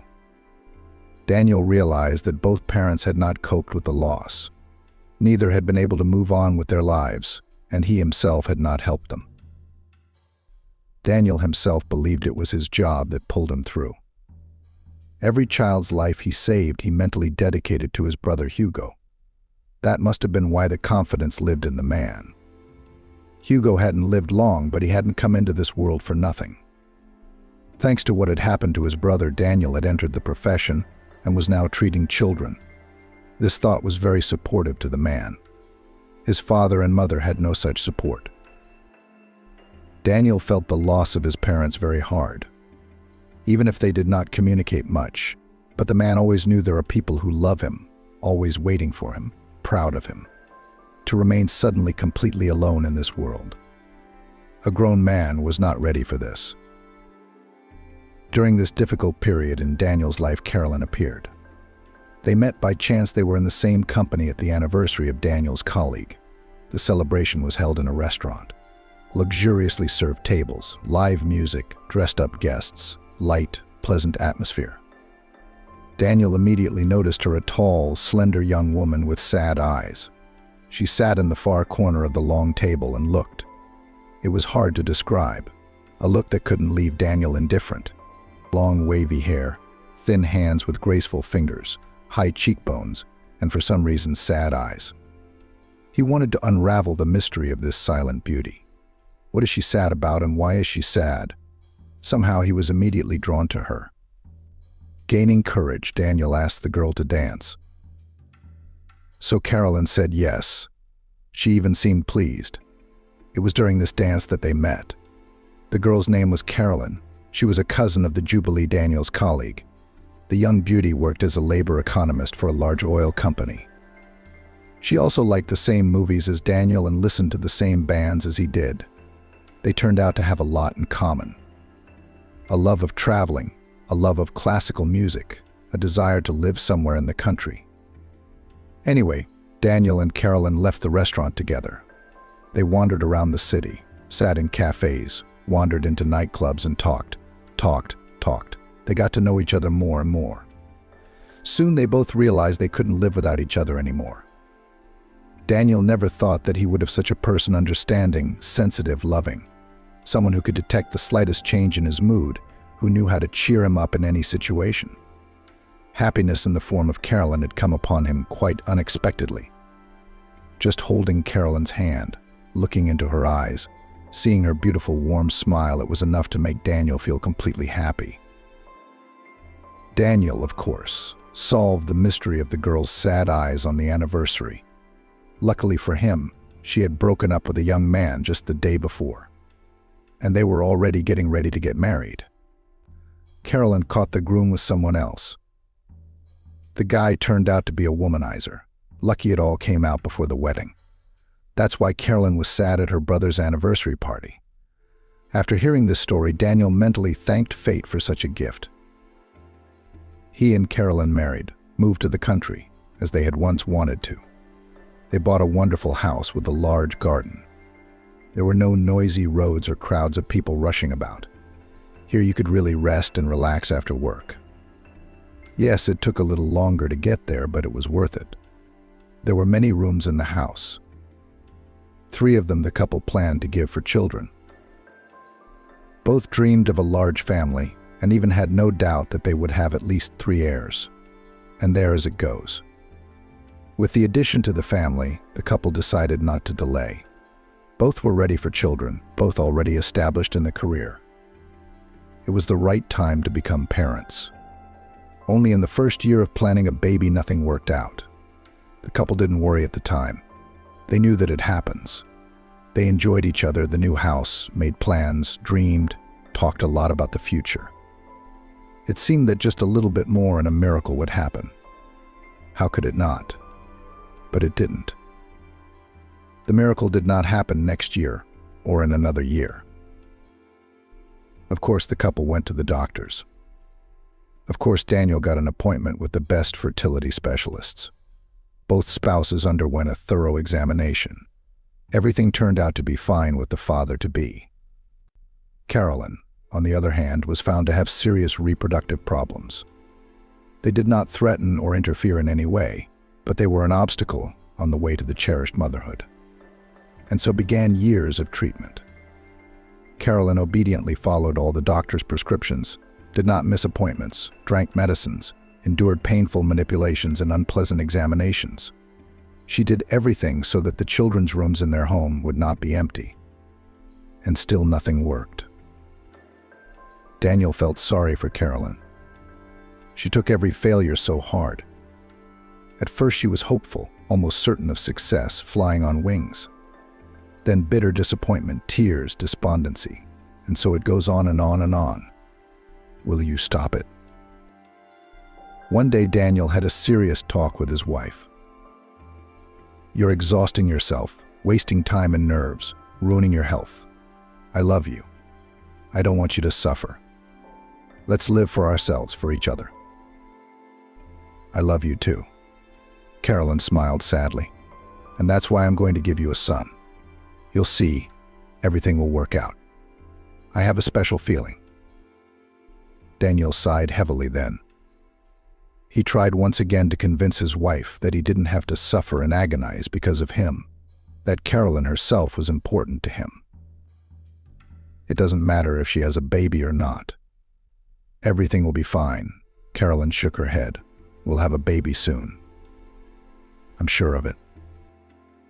Carolyn was right. I guess she did have a keen intuition. A couple months after that conversation, a miracle happened. Daniel vividly remembered the morning Carolyn told him the good news. The pregnancy test had come back positive. How happy were the eyes of the expectant mom. Daniel was breathless at her words, and suddenly tears welled up in his eyes. Was their dream almost coming true? As a doctor, Daniel was aware of the risks. Not all pregnancies end with the birth of a baby. There was still a long and difficult road ahead, especially with Carolyn's health not in good shape. But they had a chance, and it's a good one. Finally, the pregnancy is proving to be a real challenge. Carolyn almost lost the baby several times at different stages. She had to go into labor and delivery every now and then. Carolyn didn't complain, followed all the doctor's recommendations, and took care of herself like a crystal vase. What an anxious, exciting period it was. Carolyn had many ultrasounds, so it became known early on that she was expecting a boy. I told you I was going to give you a son. Carolyn rejoiced. And then 2 more daughters. We have 3 nurseries. The threat persisted throughout the pregnancy. The baby seemed to be progressing well. The problem was Carolyn's health. She was getting worse and worse. The body coped poorly with the load and now and then wanted to get rid of the woman from the impossible burden. The doctors kept the pregnancy alive. Daniel, as much as he could, tried to support his wife. All in all, it was hard on everyone. Of course, Carolyn was the one who suffered the most, but she did not complain about anything, did not regret. The woman knew what all this suffering was for. For the sake of the child, Carolyn was ready to endure anything. The labor began much earlier than the due date. Good thing Carolyn was in the hospital at the time. Everything happened rapidly. The baby was born very weak and was immediately placed in a cuvette. There was no prognosis. It was 50/50 whether he would survive or not.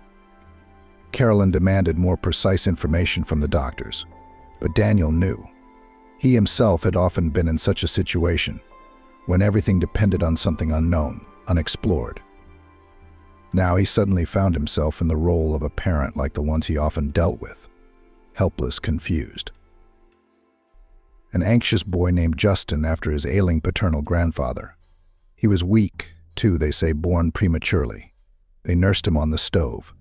Nobody believed he'd make it, but he did. Not only did he survive, but he became a tall, strong, powerful man. But little Justin wasn't doing so well. At first, he couldn't breathe. His lungs hadn't matured. When that problem was corrected, serious vision abnormalities were discovered. The boy was in danger of going blind. Daniel got everyone he knew on their feet. The child was operated on at the best ophthalmology center in the country. He seemed to be fine. Justin lived in the hospital the whole time. They wouldn't let him go home. He had to be under constant medical supervision. Carolyn and Danielle visited him often. The baby was growing up, looking more and more like a normal baby, a cute baby with chubby cheeks and curious eyes. When Justin was discharged in the 6th month of his life, the couple had a celebration. They didn't invite anyone. They celebrated together, sitting in the living room, drinking wine. Little Justin was snoring peacefully in his nursery, which had waited so long for an owner. Carolyn and Danielle talked about their son's future, made plans. Finally, the threat to their baby's life and serious health problems had passed. No, of course, Justin was far behind his peers who were born on time. But he can see. He'll soon be walking, then talking. When the baby was first born, doctors immediately prepared the parents for the worst. Justin might not survive and could be left profoundly disabled. On the background of such prospects, minor health problems seemed a trifle. We can't all be superheroes. I think our Justin will be smart, Carolyn speculated about her son's future. His eyes are so attentive, studying. It's as if he already understands everything. Daniel smiled. He didn't notice anything like that. A child is just a child. The main thing is that it is alive and relatively healthy. But he didn't want to upset his wife. All the more, who knows, maybe she was right. Life went on as usual. Daniel worked hard. The number of patients, unfortunately, did not decrease. Every day, children from all over the country needed the help of an experienced neurosurgeon. Carolyn was busy at home, cooking mind-blowing dishes, recipes for which she found on the internet, creating coziness in the rooms. Daniel returned to his family nest with great joy every time. Dizzying aromas from the kitchen. Cleanliness and order. Around here, you'd miss it. A wife and a son. That's happiness. It wasn't so easy with Justin, though. The effects of prematurity continued to manifest themselves. The boy was often sick, and not like other children, a temperature for a couple of days and again jumps like a young goat. No, Justin was hospitalized 5 times before the age of 3 with pneumonia. His son grew up weak, pale, and sickly. Sometimes Daniel's heart ached with pity and tenderness when he saw Justin. He was fragile, vulnerable. Justin quickly grew tired of playing with his friends on the playground. The other kids were running around the square, having noisy battles, laughing a lot. Justin was eager to be part of this fun group, and the children were happy to welcome him. Justin was a wonderful guy, smart, kind, sensitive. Such are usually loved in teams. But the boy's battery quickly ran out, and he returned to his mother or father on the bench. So in sat the kid until the end of the walk, looking longingly at the merry peers. It was a sad sight. But Daniel was sure Justin would get over it. After all, he was the one who had to overcome a lot of things right after he was born. He'd get over it too. Sometimes Daniel and Carolyn talked about having a second child. After all, they had both originally planned a large family. But now, looking at Justin, they were afraid. At least their son wasn't disabled. And how many risks were there if things got worse the second time around? And Carolyn could hardly endure the pregnancy. She herself was on the verge of death many times. The couple was scared. They were afraid of repeating the story with a more severe outcome, and therefore did not hurry to plan a second child.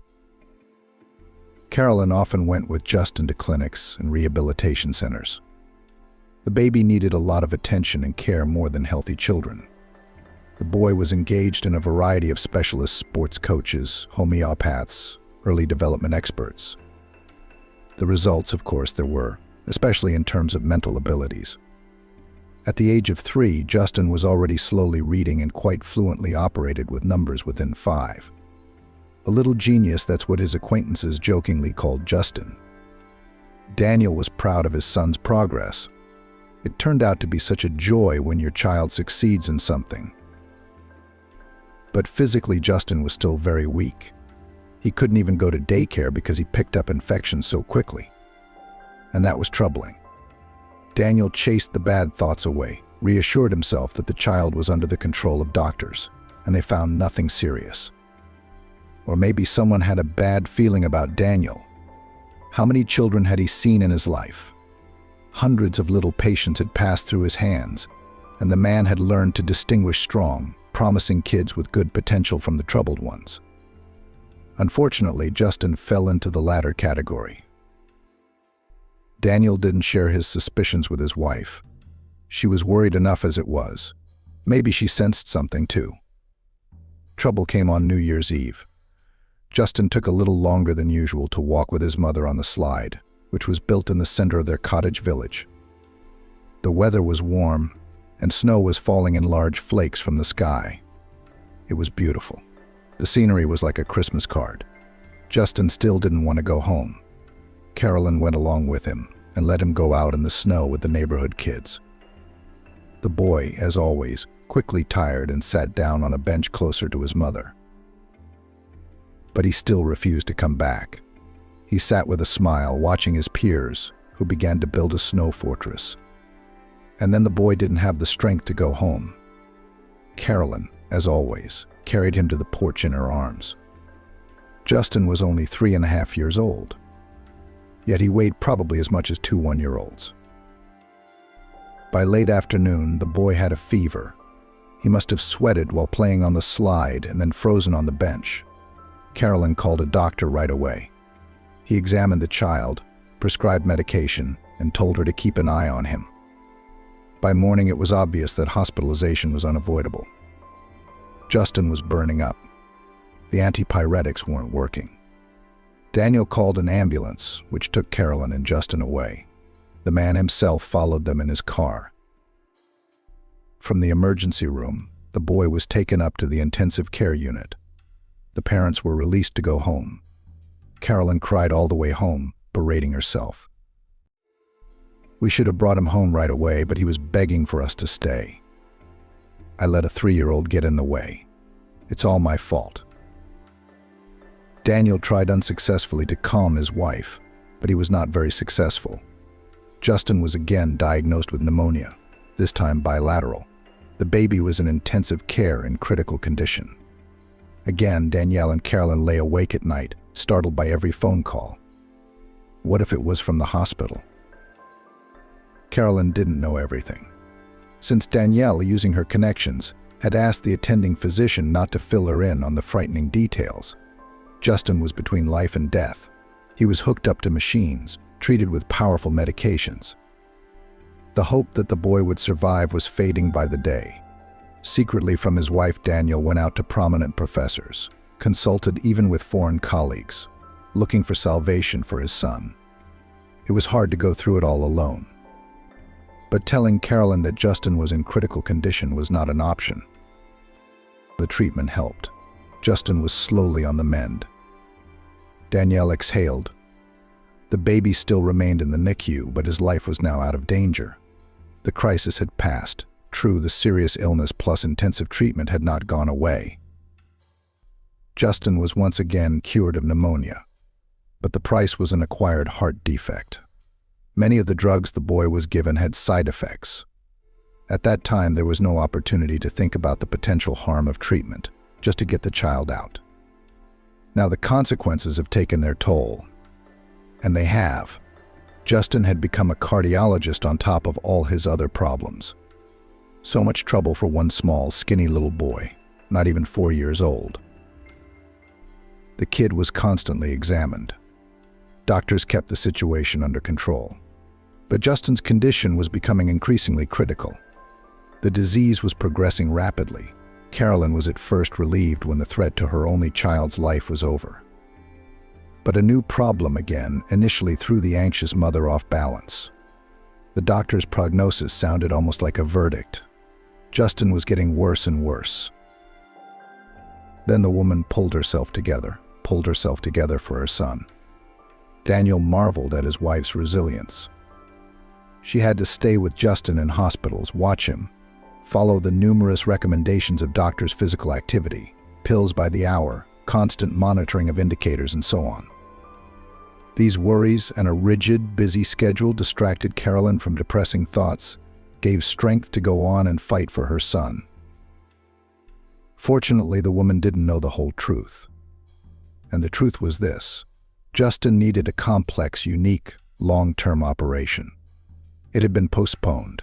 Carolyn thought it was because of her baby's weakness. He still hadn't fully recovered from the pneumonia.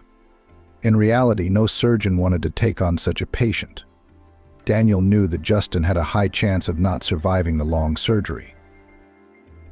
The man sent copies of his son's medical history to various centers and clinics, including foreign ones. The answer from everywhere was about the same. Daniel realized that without surgery, his son would not last long. He would fade away day by day, and they, the parents, would only have to watch. It was hard to realize this. No one gave an exact date. Maybe a year, maybe even 2, but no more than 5. That is, without surgical intervention, my son will not live even until the end of the 2nd grade. And in general, about school in such a situation, probably will not even have to think about it. The boy's condition will gradually worsen, and eventually he will go to bed. What's school for? But surgery is a huge risk for Justin. It's not a sure thing. On the contrary, it could make the problem worse, bring the end closer. The boy may never wake up from the anesthesia. And the manipulation of a small heart must be carried out at the highest level. No one wanted to take on that responsibility. Daniel was desperate. He was afraid of losing not only his son, but also his wife.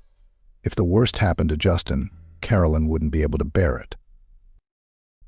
That evening, the man sat in his office. It had been a long shift. He hadn't had a minute all day to sort through the paperwork. And now Daniel was making up for lost time. He didn't hurry home. No one was there anyway. Carolyn was back in the hospital with Justin. The boy needed supportive therapy. Her wife, unlike Daniel, still believed that everything would be all right. She didn't know how things really were. The man often doubted whether he was doing the right thing, hiding the truth from his beloved. But he didn't dare to tell Carolyn everything. The figures in the report jumped in front of his eyes. Daniel could not concentrate. He was exhausted from the day's work, and worrying about his son and wife didn't make him productive. The man decided it was time to call it a day. He would have a cup of coffee before the road, so that his eyes wouldn't slip while driving. Daniel walked to the coffee machine at the far end of the hallway. From a distance, he spotted Franklin, a colleague and longtime friend from the cardiology department. The man had tried to help Daniel in his difficult situation as best he could. He had utilized all his connections. Daniel was grateful for that. Franklin took a wide stride toward Daniel. In his hand, he held a tall glass of steaming Americano. "You're here, aren't you?" Franklin smiled at his friend. "What else you got going on at home?" "That's great." Daniel replied, "I've got great news for you. I thought I'd tell you tomorrow. But now that you're here. Anyway, Justin has a real chance of recovery." Daniel looked at Franklin questioningly. Hope began to rise in the man's soul again. His buddy looked so confident. Confident? Daniel hesitated, forbidding himself to hope. It had happened so many times before, and every time it failed. "There's a young surgeon in Denver," Franklin continued. "She's a cardiologist at the med school. She graduated not too long ago, but she's already gained experience. She works with foreign clinics. She is passionate about research and innovation. It's a mystery when she has time for everything. This lady specializes in children and prefers complex cases. She pulls out patients that other doctors gave up on long ago. And she can do it, can't she?" Daniel was surprised. "So she is a star in the world of medicine. But why don't we know anything about her?" "She's a star, but a rising star," Franklin said confidently. "She's got a lot ahead of her, and it won't be long before everyone knows." "So I contacted her, sent her Justin's story. I didn't even tell you, so you wouldn't get your hopes up because I could see how hard it was for you. But then, just this evening, she sent me a reply. This young luminary is willing to do Justin's surgery. She just needs to meet with you or Carolyn to discuss it in person." Wow. Daniel exhaled, unable to believe his ears. Everyone was giving up on Justin. Would the young doctor be willing to fight for my boy? But I'd have to meet her first, learn more about her practical experience. I don't want to make my son a guinea pig for an up-and-coming star. The cost of making a mistake is too great. "Anyway, you have a meeting the day after tomorrow," Franklin said. "I've already arranged it with the head doctor, so they'll let you go. You'll fly to Denver, you'll sign everything there, and we'll get to know her. It'll all work out." "She's great," Franklin said. "I've heard of her. She's very talented. She's young, but she's got a lot of experience, so don't look at her age." And so, 2 days after that conversation at the coffee machine, Daniel sat in front of the office of Rebecca, the young female surgeon who would save his son. In that time, the man had learned a lot about her, where she studied, where she practiced, what she excelled at. From everything, it appeared that Rebecca was indeed a young talent. She had some very difficult cases in her practice. Daniel had seen pictures of her young, beautiful, more like a photo model than a heart surgeon. And yet Daniel saw something vaguely familiar in the young surgeon's face. She looked a lot like someone, maybe an actress or a singer. Her appearance was very striking, correct facial features, long hair, slender figure. Now Rebecca was on her rounds. According to the staff, she was very attentive to her little patients. Finally, light footsteps were heard at the end of the corridor. Daniel's heart raced with excitement. He saw a silhouette, a young girl in a white coat, walking briskly toward her office. Her hair fluttered, a pencil sticking out behind her ear. As Rebecca approached Daniel, he had a strange feeling again. He'd met this woman somewhere before. The look in her huge gray eyes was painfully familiar. Rebecca smiled kindly at Daniel and invited him into her office. That smile made the man's heart warm. Rebecca was an open, sensitive person. Such people were always easy and pleasant to work with. In the office, Daniel involuntarily looked around. Everything was just like his own, shelves filled with books and files, a desk piled with documents, a couch in the corner, and even a shelf with children's creations. "Good patients?" he asked, nodding at the shelf.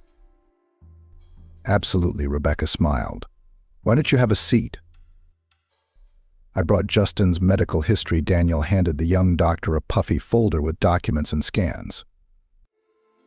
"Your colleague has already mailed everything to me," Rebecca said. I'm familiar with your situation, and even the treatment plan is ready. I can't say it will be easy, but I think we can manage." It seemed to Daniel that Rebecca's words made the room feel brighter and warmer. She gave him hope. There was a reason this woman had such a wonderful name. "I had a similar case with a girl, but she was older than your baby," Rebecca continued. "She's fine now. Justin will do everything we can to make this happen."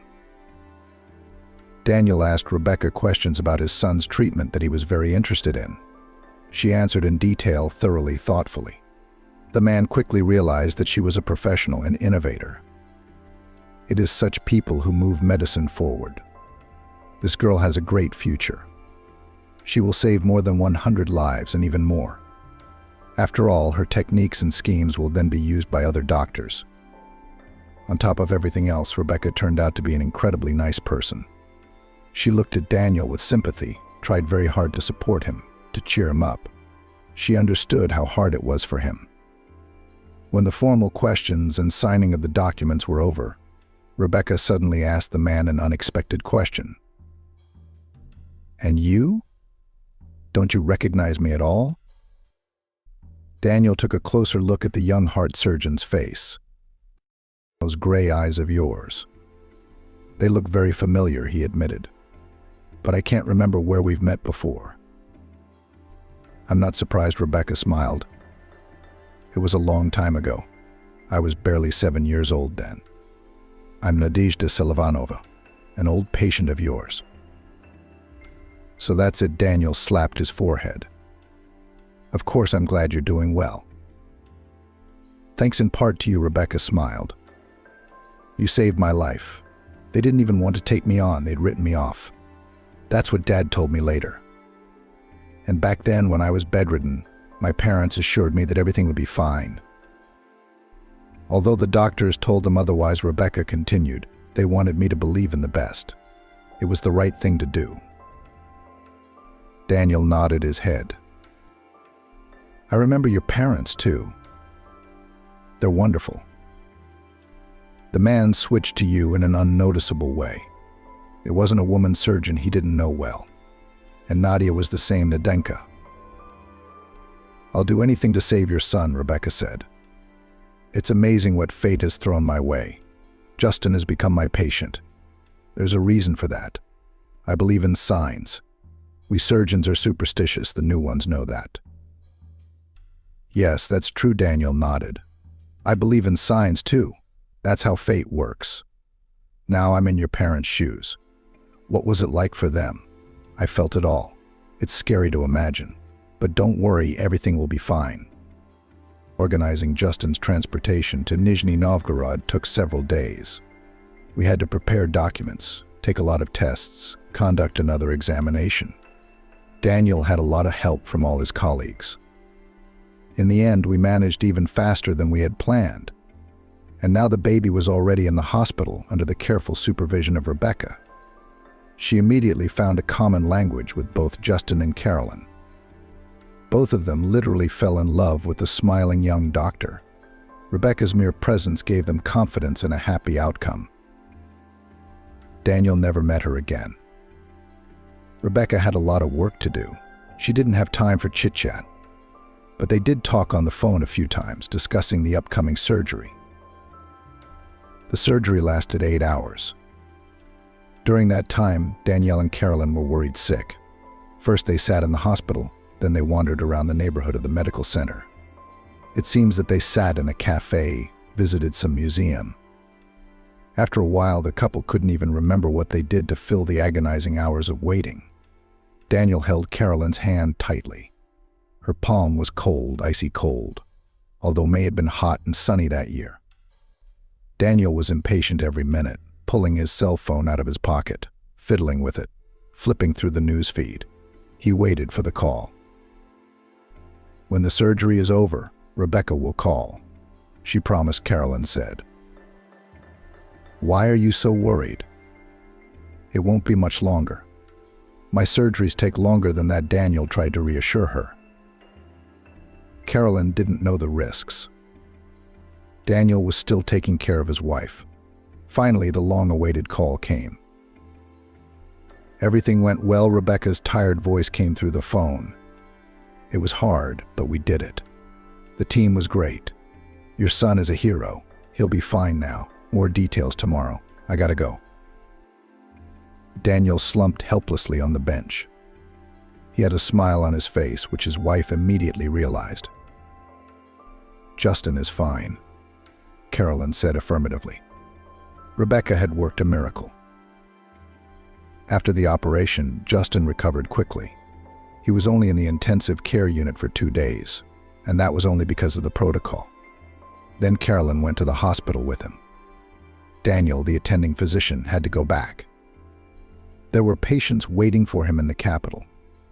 There was a lot of work to do during his absence. Now he would have to spend the night at the clinic. But Daniel was not frightened by the emergency, especially now that Justin was doing well. The boy was looking better. A blush was appearing on his countenance with each passing day. It was beautiful and very unusual. Daniel was used to seeing his son pale with black eyes. Suddenly, Justin was a rosy-cheeked, bright-eyed baby boy. Carolyn shared Justin's new progress with her husband every day. He's so energetic. He's running around with the children from the neighboring rooms, almost on his ears, and he doesn't get tired. I was already exhausted. I can't keep an eye on him anymore. I'll have to get you a vitamin complex, Daniel smiled. Because now it will always be like this. I'm so happy. Daniel had to leave Nizhny Novgorod early. Justin, on the other hand, still had to receive treatment at Rebecca's ward. Before his flight, the man stopped by his former doctor's office to thank her. However, he had no words to express his feelings. She had saved his son, and therefore his wife. This is his whole life, his happiness and destiny. How to describe it in words? Rebecca was sitting at her desk, quickly writing something. When she saw Daniel, she smiled and broke away from her urgent business. Rebecca, I don't even know what to say, Daniel said, taking a seat across from her. You saved my son, you saved all of us. I can't even find the words to describe how grateful I am. I was just doing my job, Rebecca shrugged. And then we're even. Did your father take you to the sea then? Daniel asked suddenly. Years ago, he had been very interested in that question. Rebecca wanted so much to get well soon to see the sea. Had her dream come true? Yes, Rebecca smiled warmly. It was a wonderful trip. It was the first time we went to the sea as a family. We swam, sunbathed, sat in cafes every day. My parents sold the garage to fulfill my dream. They must have been so happy that I survived that they did this impulsive thing. They're really good at what they do, Daniel said.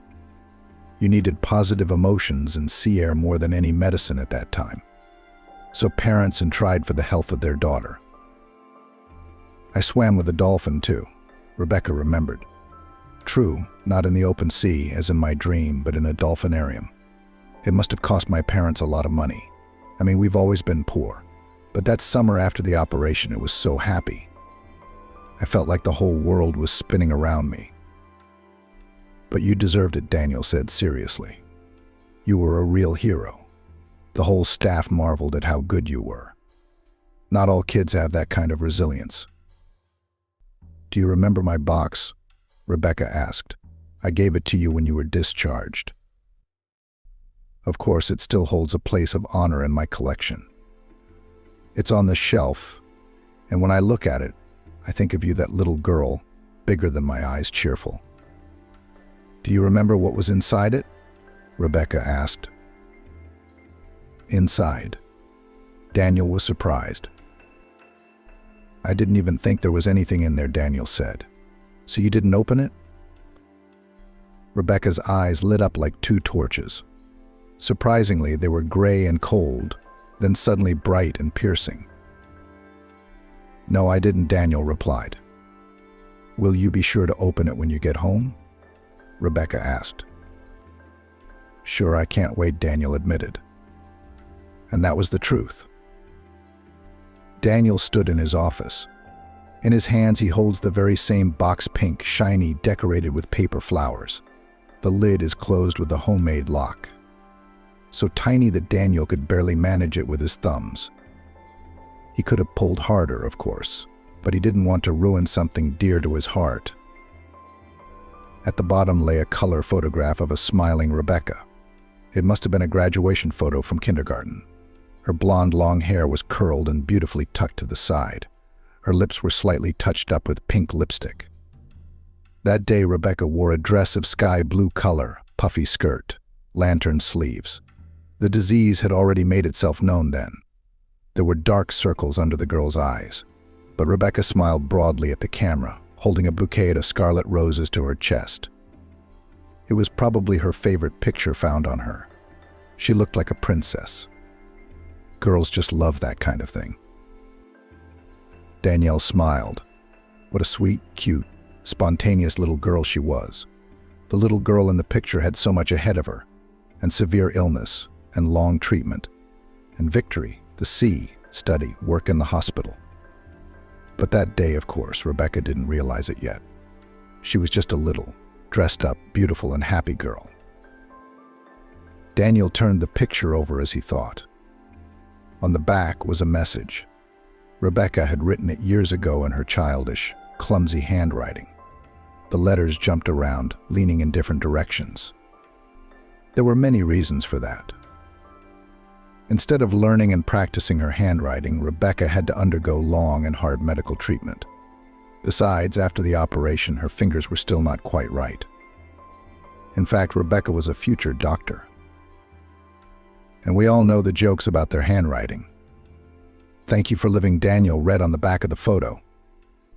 "I was told you saved me. I will now live, go to the sea. I will have children of my own someday. And I will also definitely become a doctor. I will also save children. I promise you that. You'll see in many years you'll be proud of me." Daniel looked at the scrawled lines written by a child's hand and felt an avalanche of emotions coming over him. He had not only saved Rebecca's life, he had also determined her fate. The girl promised him that she would become a doctor, and she did. And she became a doctor. The kind of doctor one turns to when there's no hope of salvation. Ironically, he had saved little Rebecca, and now she had saved his son. And not just Justin. You can't make this stuff up. I opened the box. Daniel grabbed his phone and started typing a message to Rebecca. I figured it out. "It's amazing. I can't believe it." Rebecca responded with a long string of smiley faces and hearts. I guess she was busy again. Well, busyness was a common concern. But Daniel was sure when Rebecca got his message, she definitely smiled. A little more time passed. Justin had already recovered completely. Carolyn, lying with her son in the hospital, didn't recognize her boy. Why does he have so much energy? She wondered joyfully during phone conversations with her husband. He jumps, constantly on the move. And how many ideas he has. He is cramped in the hospital corridors in a small yard. I can't wait to be discharged. That's great, said Daniel. What does Rebecca say when you're discharged? Next week. They said they'd meet us at work. Sure enough, discharge day arrived. Daniel was told to be there at 10, but he was early on purpose. He wanted to talk to Rebecca again, ask some questions, and thank her again, of course. Now he had a healthy, energetic child, a happy, calm wife, a bright future. And it was all thanks to her, Rebecca. Daniel found out in advance what time Rebecca's meeting ended. He intended to be able to talk to her in the short time between the meeting and patient rounds.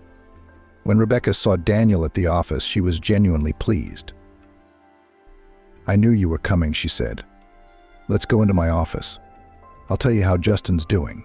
I'll outline a plan of action. In fact, would you like some coffee? I'd love some. I have a box of brownies. Care to join me?" Daniel nodded with a smile. They sat in Rebecca's office, drinking coffee and pastries, talking like old acquaintances. Rebecca was surprisingly easy and pleasant to talk to. Daniel immediately felt a kindred spirit. During this conversation, Rebecca told him in a very informal way how Justin was doing. "Your little boy is doing great. I didn't expect this result. I thought I would need another surgery. But his body did fine, recovered. For the first couple of years, you should avoid excessive exertion. But make sure you exercise every day. Your wife's aware of that, but you should also see a cardiologist at your place of residence. Ultrasound, cardiogram. And then, after that, no restrictions. Justin will lead a perfectly normal life." It's like a miracle. Justin hasn't led a perfectly normal life since he was born. His problems were largely determined by his heart condition. It was hard to detect. Multiple pneumonias triggered the progression of the disease. That's when it all came out. So everything should be back to normal now, Daniel said. Daniel wanted to know more about Rebecca's life after the operation. "How did you achieve all this? How did you become a doctor? And such a talented one at that? Usually it's the children of medical dynasties who become stars. But your parents are not from the medical field, as I recall." "Far from it," Rebecca grinned. "Dad's a driver, Mom's a librarian. But I had a goal." Rebecca's goal took shape as soon as she learned from her parents that she was on the brink of life and death. While the girl felt bad and could not get out of bed, her mother and father encouraged her in every possible way, assuring her that she would soon be helped. In fact, at that time the parents had already lost all hope. They had been refused so many times by doctors, assuring them that all manipulations were useless. And then suddenly a young and brave surgeon agreed to take on and found the operation. He did not give any prognosis, but assured that he would do everything he could. The parents had no choice. Without surgery, their girl would not survive. So they agreed to an experiment. They gave their eldest daughter at least a small but still a chance. Then, when it became clear that Rebecca was on the mend, the father told his daughter the truth. "So if it hadn't been for Uncle Daniel, I wouldn't be here?" clarified the little girl, looking seriously at the adults. "Yes, daughter," nodded the father. "He saved your life. Now I will always pray for him." "So what is it? If it wasn't for him, I'd be dead." Rebecca couldn't get her head around what she'd heard. She knew that children are born babies, then they grow up, many, many years go by, and people turn into old men and old women. And then they die, like the neighbor Baba Nura, or my dad's relative Grandpa Charlie. But that sometimes children also die. Rebecca couldn't realize that. "Are you not confusing anything?" the girl said, giving her parents a serious look. "Children, they haven't even lived yet. They need to study and give birth to their own children. They cannot die." The mother and father only shook their heads sadly. They did not want to continue this topic at all. Their daughter, their beloved Rebecca, would live now. So why talk about sad things now? But Rebecca couldn't stop thinking about the fact that children die, and very often from illness. Even on this ward where she was lying now. It had happened. The girl now knew it for sure. She asked the nurse who changed the bedding in the ward. She turned out to be talkative, so she told the curious girl the whole truth. That night, Rebecca couldn't sleep from the realization of injustice. She kept thinking about how sad and frightening it was. She could have done the same thing herself. It was her Uncle Daniel who saved her. Uncle Daniel. He's so handsome, so kind, so smart, the best. Uncle Daniel always understood her. If Rebecca wanted candy, he'd find her candy. If she wanted a soda, he'd get her a soda. He was a wizard. And now it turns out that Uncle Daniel didn't just cure her, he saved her life. Oh my gosh, Uncle Daniel, he's a good man. He's doing a great thing, saving children. Then they live and study, work, go to the sea and have babies of their own. I want to be like Uncle Daniel, Rebecca said with determination. She said this phrase out loud into the emptiness and darkness of the hospital room. From then on, Rebecca had no doubts about who she would be when she grew up. And to make sure Uncle Daniel had no doubts, she wrote him a letter on the back of a photograph. Daddy said to be thankful he told Rebecca to make a gift for Uncle Daniel. Rebecca glued a box for him. She worked very hard. She wanted the box to be perfect. The result, of course, was not quite to her liking. But it was still not bad. In the box, Rebecca put a picture of herself with a message. On the back, she had no doubt that Uncle Daniel wouldn't open the box. It hadn't even occurred to her. Boxes are meant to be opened. So Rebecca had already decided on her future profession at the age of 7. At first, her parents only smiled at her fervent declarations that she would become the best doctor in the world and cure all children. But Rebecca persistently pursued her goal. She watched medical channels, asked to buy her anatomical coloring books and books. Gradually, she began to understand the complex Latin names, learned the basics of genetics, read chemistry textbooks from the local library. And all by herself, with great enthusiasm. Rebecca found it difficult at first. Complicated terms, obscure words. But then the girl got into it. It turned out that medicine is very interesting and fascinating. And the goal, the very goal, still beckoned her, loomed before her eyes as a guiding star. The girl wanted to become like Uncle Daniel. There should be a lot of such people on Earth, so that there would be enough for all the sick children. Her parents tried to talk her out of going to medical school. You're a smart girl, of course, but there's such a competition. Lamented the mother. No enrollment, you'll have to lose a year of time somewhere. Submit documents. It's better to go to Polytechnic or to study economics. The chances are much better, my father joined in. But Rebecca stood her ground. Medicine, period. She'd been preparing for it for so long. She'd been going for it for so long. No, Rebecca couldn't change her dream. She couldn't, and she didn't want to. She did it. She got in. She got a dorm room. She plunged headfirst into her studies. With each passing year, Rebecca realized more and more clearly that she had chosen the right path. Medicine was her calling. She was a very active student, read a lot of additional literature, participated in all kinds of projects and programs. She even teamed up with students from foreign universities. Young people shared their experience, tried to solve some problems together. Rebecca's heart sang. She felt like a fish in water. Rebecca chose a different specialization than she had originally planned. She wanted to be a neurosurgeon like Uncle Daniel, but in the course of training it turned out that the girl is more attracted to cardiology. So Rebecca became a surgeon in the cardiology department. At her first operation, her heart was pounding so hard that it seemed to be heard by the whole operating room. Rebecca was worried, of course, but excited too. She was finally going to start doing what she had been striving for all her life, saving people. Time passed, Rebecca gained experience and at the same time was engaged in scientific work. The girl was interested in complex, non-standard cases. Rebecca was often brought patients who were refused by other doctors, and she nursed them back to health. She saved them, gave them a chance for a long and happy life. Grateful parents. Smiling, cheerful little patients, how it all pleased the soul. Rebecca felt that she was bringing goodness, joy, and light into the world. It was not for nothing that Uncle Daniel had saved her. You see, it's a wonderful thing, Rebecca reasoned. You saved me 20 years ago, which means that if it hadn't been for you, the children I saved wouldn't have survived. It's amazing. I became a doctor.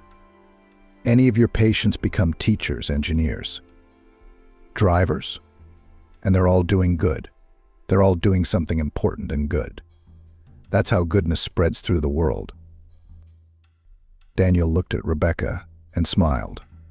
He felt the same way she did.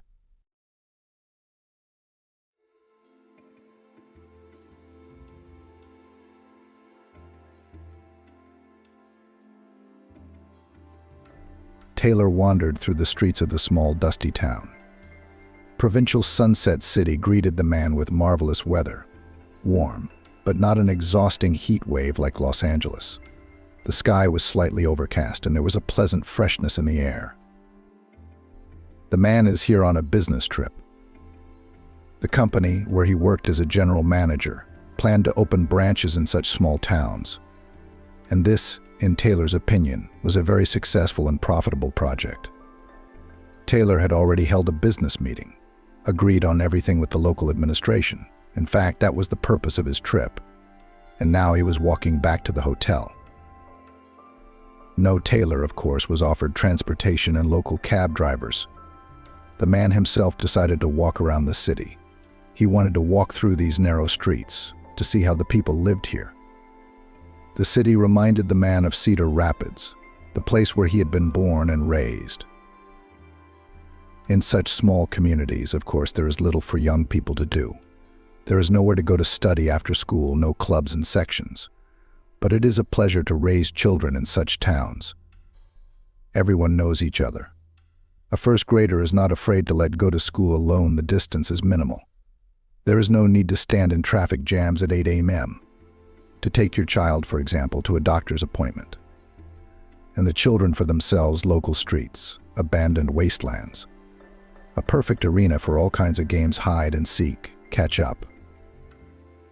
Taylor even smiled, remembering his own childhood. Just then, a group of boys about 8 or 10 years old, tanned, in shorts and sandals, slightly disheveled, thin, impetuous, rushed past him. These guys were obviously playing some kind of their own, very interesting game. The motley crowd swept down the street and disappeared around the corner. Taylor looked at them with a smile. He and his son used to run around with friends like this all day long. Summer vacation was the happiest, most carefree time. You run around, you jump around. Then you fly home, run to the 5th, the very last floor, and open the door with your key, which at that time all children had on a string around their necks. And there's a smiling, kind grandmother, the heady aroma of jam pies and a cat, an old, fat, cheeky, but so beloved gray Christopher. Taylor couldn't hold back a smile. He felt good with his grandmother, cozy, calm, nourished. She had, in fact, raised him. In Taylor's childhood, his mother did not appear often, and it was always a bright event for him. Mom usually came unexpectedly, all dressed up. According to his grandmother, beautiful, young, stylishly dressed, skillfully made up. She wasn't like the mothers of Taylor's friends. Those were ordinary housewives in bathrobes, and Taylor's mom looked like a TV star and acted like one. Taylor was proud that he had her so special. His grandmother said that his mom had a lot of work, and she worked as a journalist in New York City, writing stories for the newspaper and radio hosts. She also works part-time as a freelance reporter for a beauty magazine. Mom often told about her work to her grandmother, Taylor, friends who sometimes, having learned about the arrival of his mother, came to visit her. As a boy, Taylor listened to these stories. They were interesting, exciting, funny. Mom seemed to the boy as the heroine of a bright movie. He looked at her as a deity. His mother always came from New York with gifts. She'd pull out an interesting toy from her suitcase. Yes, the kind that in Cedar Rapids, where Taylor's childhood passed, has never been. He'd give him a stylish suit or sneakers. And once when he was very young, his mother bought him a Walkman and a set of cassettes. Even high school students were jealous of Taylor, offering him money for the player and asking him to listen to it. The boy felt like a king. Taylor adored his mother.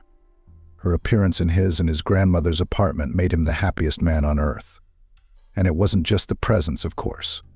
True, his mother always appeared for a short time, a couple of nights at most, and then returned to her bright, busy life in New York. And there was no place for her son in that life. Taylor realized that later when he was a little older. Taylor clearly remembered how his neighbor, Mrs. Collins, sighed once, looking at him, and said something like, "Poor boy," like a round orphan with a living mother. And then there was that conversation Taylor had overheard between his grandmother and her friend.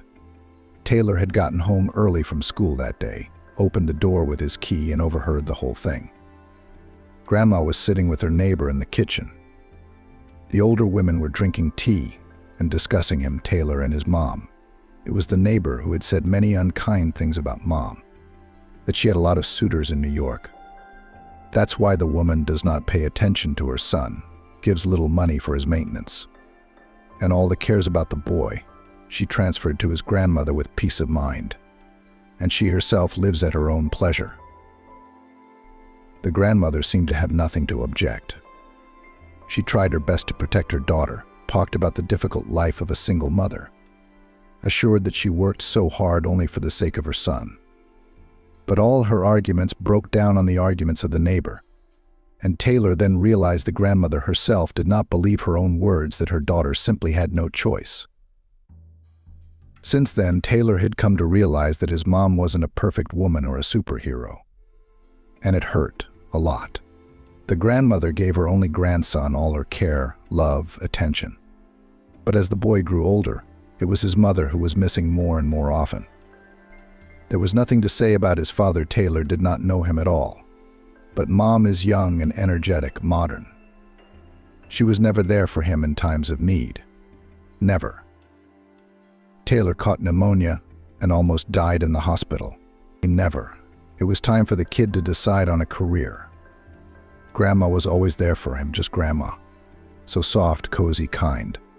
But the mother appeared only sporadically and did not particularly seek to get into the problems and affairs of a growing son. Since the age of 12, Taylor clearly saw her indifference to himself.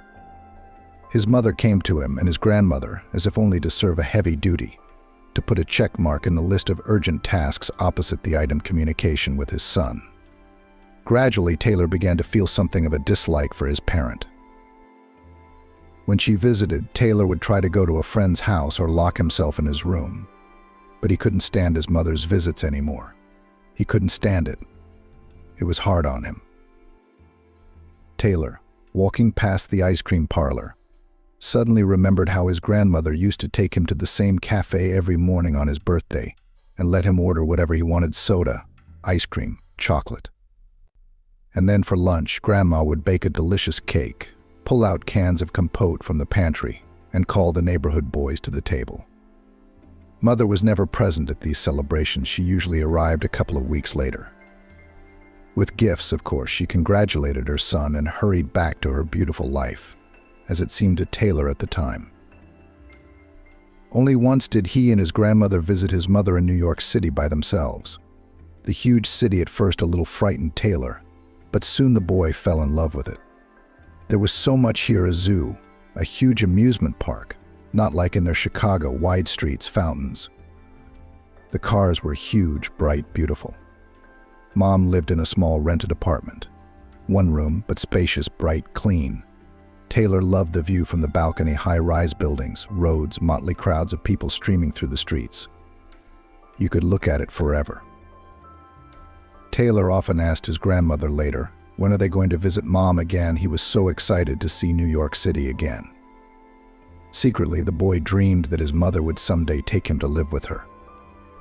But for some reason, his grandmother avoided answering. And one day she irritably shouted at her grandson, "When shall we go? When will we go?" "Never. Your mother doesn't have time. She has a private life there. Why should we meddle in it?" That's how Taylor knew her grandmother wasn't happy with her daughter's behavior either. Yes, she defends her to the neighbors, but Grandma still seems to be hurt and resentful. By the time it was time for Taylor to go to university, he almost hated his mother for her indifference, for her inattention, for always putting her work and her fans ahead of her son and mother. He chose the local university, easily entered the prestigious law department. Neighbors were surprised, thought that Taylor should go to New York, closer to his mother, to enter the Metropolitan University. But at that age, Taylor wanted nothing to do with the woman who gave birth to him. He didn't like her. And the guy was very worried about his grandmother. She was already very old, her heart often seized. Taylor stayed with her to keep an eye on his family. And in his 3rd year, he had his first love. And it was the kind of love that blew his mind. Before Taylor first saw Melanie, he had no idea that he was capable of such feelings. At that time, the guy met with a former classmate, Sharon, went with her to the movies, to dance at the local waterfront, walked by the hand. Everything was orderly, peaceful, exemplary. Sharon was a nice, pretty girl. sensitive, not stupid. She made Taylor feel at ease, but nothing more. Melanie was a real passion. And then they found out they had a lot in common. A slender girl with long hair the color of melted chocolate and bright black eyes Taylor noticed at once. She was sitting on a bench in the courtyard of the university. This brightly colored beauty immediately caught the guy's eye. He sat at a distance, pretending that he was deep into his notes, but he secretly watched the beautiful stranger. Once the girl intercepted his gaze, Taylor was embarrassed. But the stranger apparently recognized the feelings of the guy and smiled at him, and that was it. Taylor realized that he was missing. The girl gracefully slipped off the bench and approached him. She smiled again. Anyway, Taylor never made it back to his classes that day. He and Melanie, that was the name of the beautiful stranger, went wandering around the city. Taylor felt happy and free then. He put his arms around Melanie's waist, kissing her in front of everyone. The girl liked it all, which made the guy's head spin. He never once thought about Sharon during that walk. Then, of course, he had to explain himself to his friend. Sharon cried, begged him to stay. It seemed that she really loved Taylor, but he was already irresistibly attracted to Melanie. Bold, beautiful, a little willful. Melanie came from a so-called dysfunctional family. She and her mother and younger brothers lived on the outskirts of the city, in one of the poorest neighborhoods in Detroit. Melanie's mother drank, changed suitors like gloves. And that's what she saw from a very young age. You know, she didn't care about me or my brothers. And it's always been like that, Melanie shared. She could disappear for 3 or 4 days. She always loved adventure, and we, the abandoned, survived as best we could. I tried. I tried very hard to create some semblance of well-being so that my brothers and I wouldn't be taken to the orphanage. I was afraid of that. Maybe for nothing. Maybe we'd be better off at the orphanage. Taylor nodded gravely. He understood Melanie as well as anyone. He'd been an orphan himself, with a living mother. His mom didn't need the kid either. He was just in her way. Of course, Taylor's situation was much better than Melanie's. He lived in a clean, cozy apartment, and his grandmother looked after him. But as far as his father's absence and his mother's total indifference were concerned, it was almost a perfect match. I felt like my brothers and I were just in her way. Melanie shared details of her childhood. Taylor felt the same way. He was in his mother's way, an unfortunate misunderstanding in her life. Was it hard living with your mother? He asked Melanie. The girl didn't go to school. She worked part-time as a waitress in a local bar. They wouldn't take her anywhere else without an education. She didn't starve, of course, except that her salary wasn't enough to rent a place of her own. She had to live with her mother and brothers in a ramshackle barracks on the outskirts of town. Melanie's mother was often visited by friends, girlfriends, and most unpleasantly admirers. Noise, smoke, endless fights and quarrels.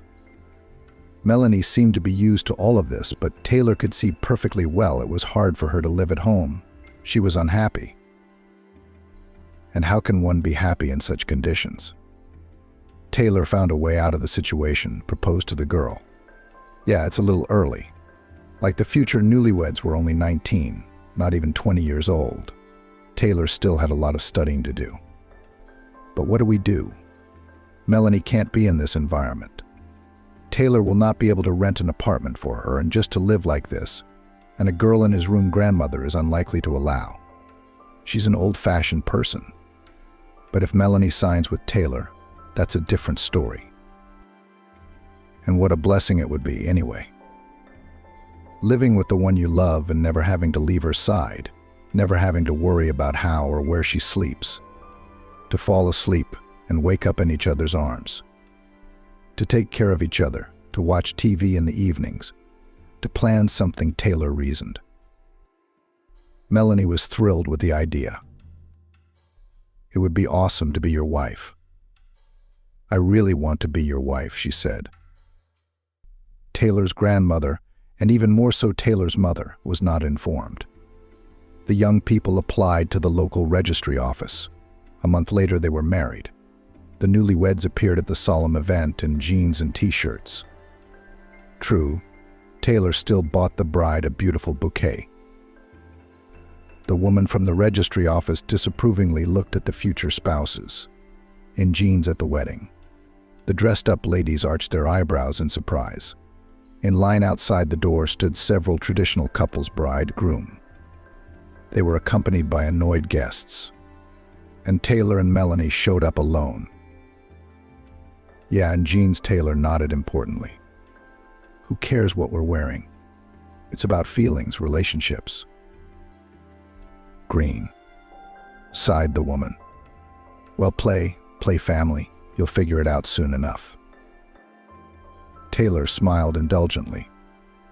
What could this registry clerk know about their feelings? They would never split up. They would be together for life and build the perfect family, the kind their parents never had. But the woman at the registry office was prophetic. She must have had a good eye. After all, so many couples had been married by a seasoned employee. Taylor just faced the fact. He came home in the evening with Melanie on his arm and announced that they had signed in the morning and would now live in the apartment.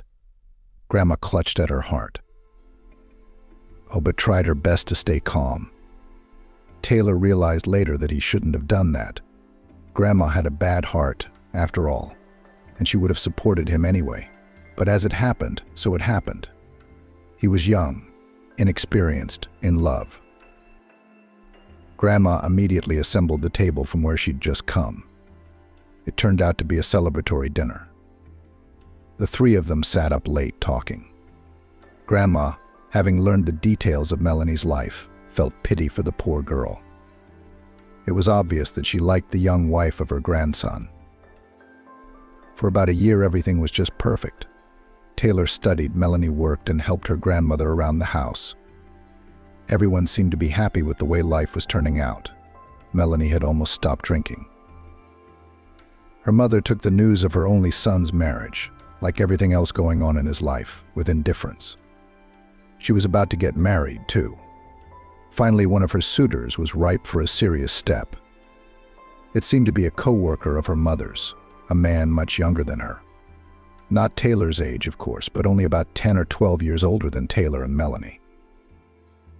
They were planning children in the near future. Both of them decided that first they should stand on their feet, establish themselves in their professions, buy a separate home, and then think about heirs. But fate ordered otherwise. About a year after the wedding, Melanie pleased Taylor with the news.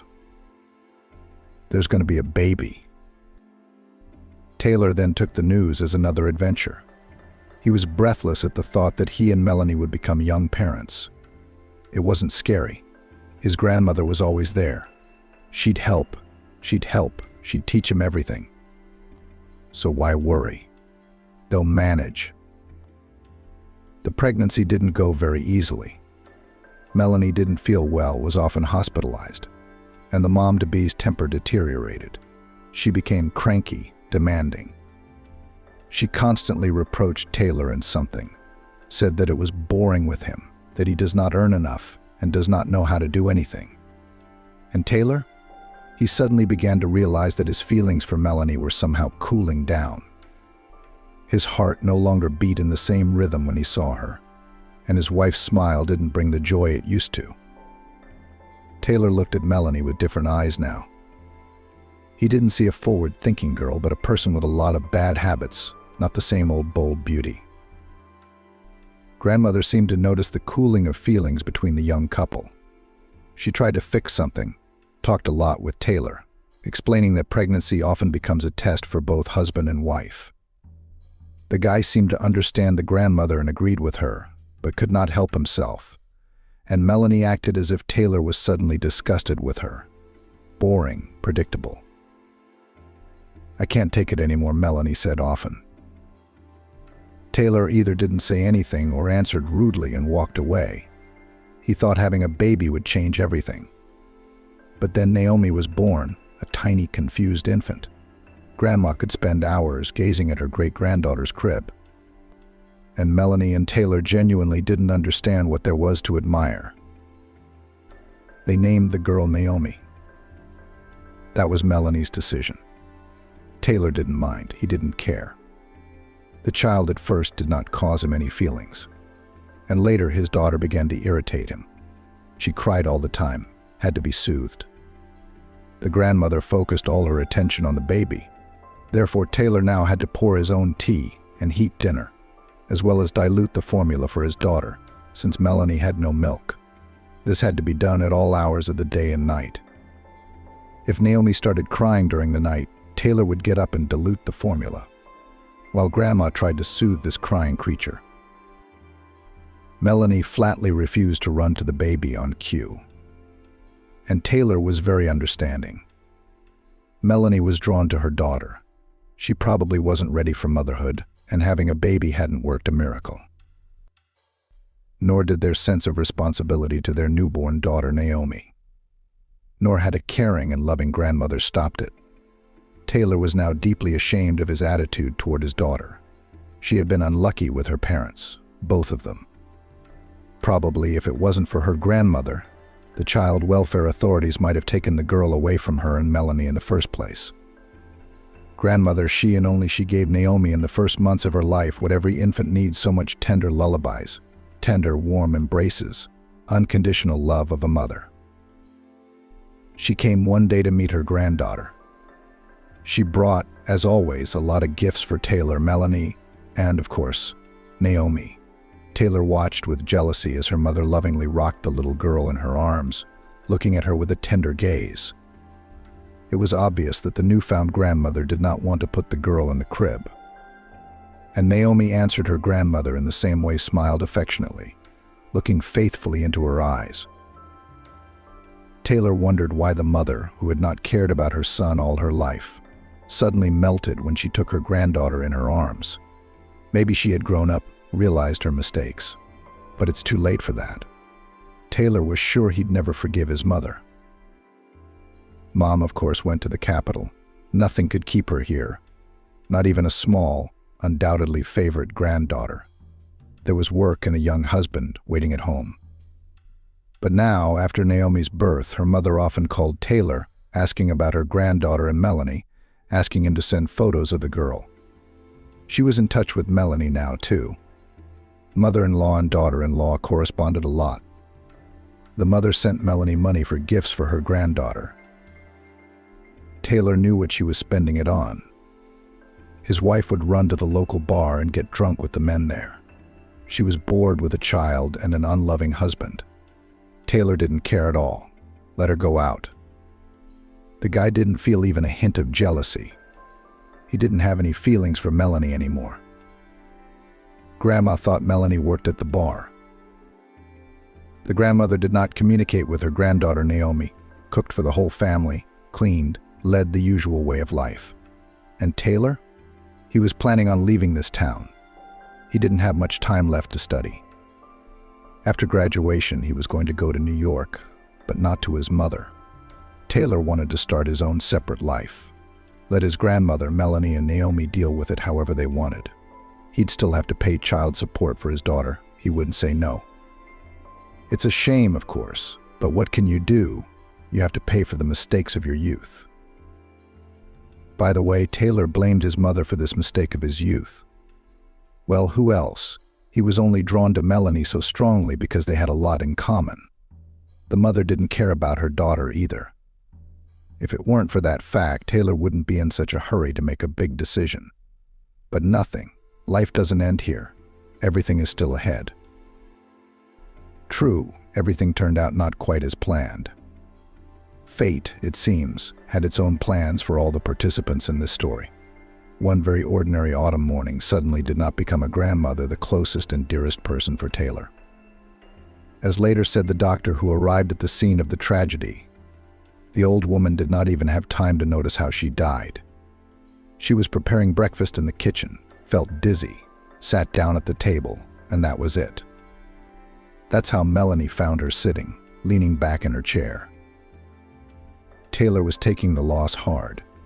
He had fond memories of his grandmother. Melanie looked frightened in general. She kept saying, "What are we going to do without her? What are we going to do now? What are we going to do about Naomi?" A figure skater, Taylor was ready to hit his spouse for all these questions. Melanie saw her grandmother as a helper, a servant, a protector. All she cared about was how they would cope without her grandmother in the household. Of course, her mother arrived with her Liam. He was a good man. He took care of all the funeral and wake issues, organized the farewell. And still Taylor felt dislike for the man. Naomi was the center of attention of her mother, Sharon. She hugged the girl, carried her in her arms, and sang songs to her. Taylor could see that the mother was having a hard time, a very hard time. She was genuinely trying to connect with him. As his father's only son, Taylor wasn't going to connect with her. Now that his grandmother was dead, there was nothing keeping him here. The boy dreamed of leaving, starting a new life, leaving the past behind and never remembering it again, to become a completely different person, strong, successful, wealthy. Sharon stayed with her young parents and granddaughter and took an extended leave of absence from work after the funeral. Liam flew to New York. The couple called and texted each other constantly. They couldn't seem to live without each other. Taylor realized that her mother was afraid to entrust her granddaughter to a young, grief-stricken parent. She probably saw her son's indifference to Naomi and Melanie's behavior. Unlike the grandmother, the mother saw that the young mother likes to drink and go out. Yes, Melanie did not hide in front of her, openly talking with suitors on the phone, disappeared for 24 hours with new acquaintances. Taylor also tried not to appear at home, spent a lot of time at the university and with friends. One day his mother gathered all the adults living in the once cozy, but now orphaned apartment for a serious conversation. They sat around the table in the kitchen. Little Naomi was sleeping peacefully in her crib in the bedroom. "I've been living here with you and I've realized a lot of things," her mother began. Melanie tensed and Taylor took on an indifferent look. Was she really going to tell them how to live their lives now? Then Taylor would enjoy reminding her mother of her own behavior. "I have no right to judge you," the woman continued. "I've made a lot of mistakes myself, but it's the child who suffers. She is fragile, defenseless, vulnerable. The girl needs someone significant, responsible, an adult by her side. She's almost a year old. She can't even stand on her feet yet. She needs to be practiced, taken to doctors. She needs help. Can you give her all that right now?" Taylor shook his head no. Handle an infant? It seemed impossible to him then, because Taylor was planning to move to the capital and start a new life. "We can't," Melanie replied. "We can't take care of her right now. We're getting a divorce." Taylor looked at his wife in surprise. No, he was not against it. He was in favor of it. But it was just that they hadn't talked about divorce before. "Really?" the mother asked. Taylor nodded affirmatively. "Well, that's not surprising. You two are living like complete strangers. I've noticed that, of course. Anyway, I have a proposition for you, even Melanie, probably more for you. Don't say no right away. Think it over. Liam and I are going to take Naomi with us. I'll take care of her. I'll take care of her, her development, her medical appointments, her nursing. All you need is a power of attorney for the baby. You each have your own separate lives, studying, working, looking for your soul mates. Each of you can see the girl whenever you want. My and Liam's house is open to you at any time. So when you're back on your feet, will you pick Naomi up when you're ready? Think about it. Consult." "What's there to think about?" Melanie's eyes lit up with joy. "That's a great offer. I'm definitely in. I have just now and work options appear, and kind of a serious relationship is planned." "That's good," smiled Mother. "What do you think?" She looked at Taylor. "I think it's a good idea," the young father nodded. Taylor felt uncomfortable. It seemed to him that his mother was trying to compensate for her failure as a mother. She hadn't raised her son. Now she wanted to go down that road with her granddaughter. On the other hand, what does he care what the mother's motives are?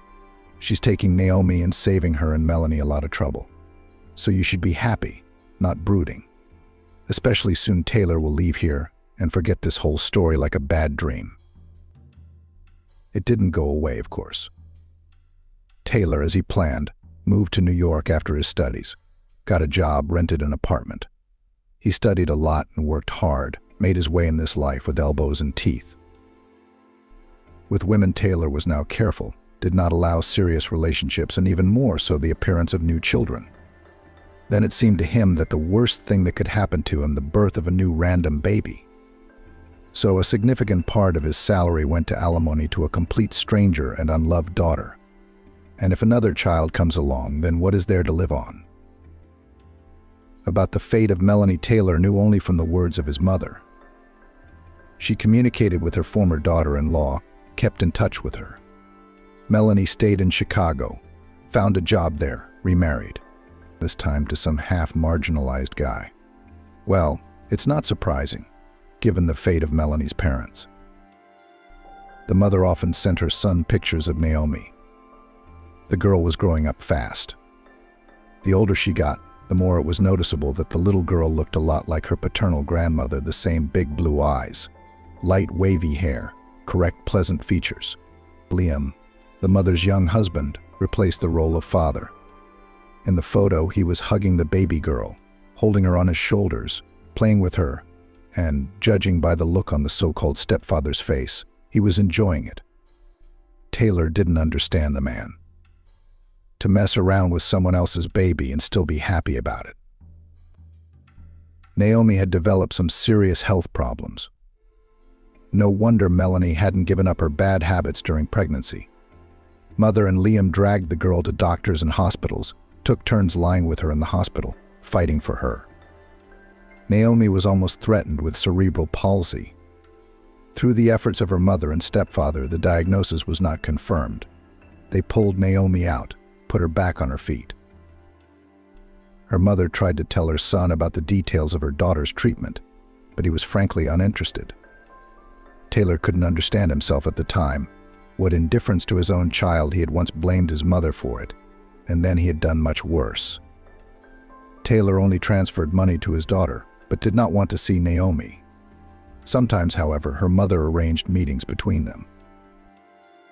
She was clearly trying to arouse Taylor's paternal feelings. They met most often in cafes or children's centers. Mom would bring a pretty dressed-up girl. Naomi looked like a doll, like a little girl from a postcard.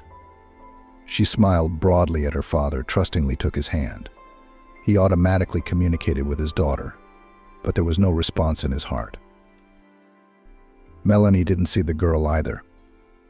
The mother sent Naomi's photos to her former daughter-in-law, reported on her treatment, told her about her new skills and her growing up, and constantly called Melanie to visit her.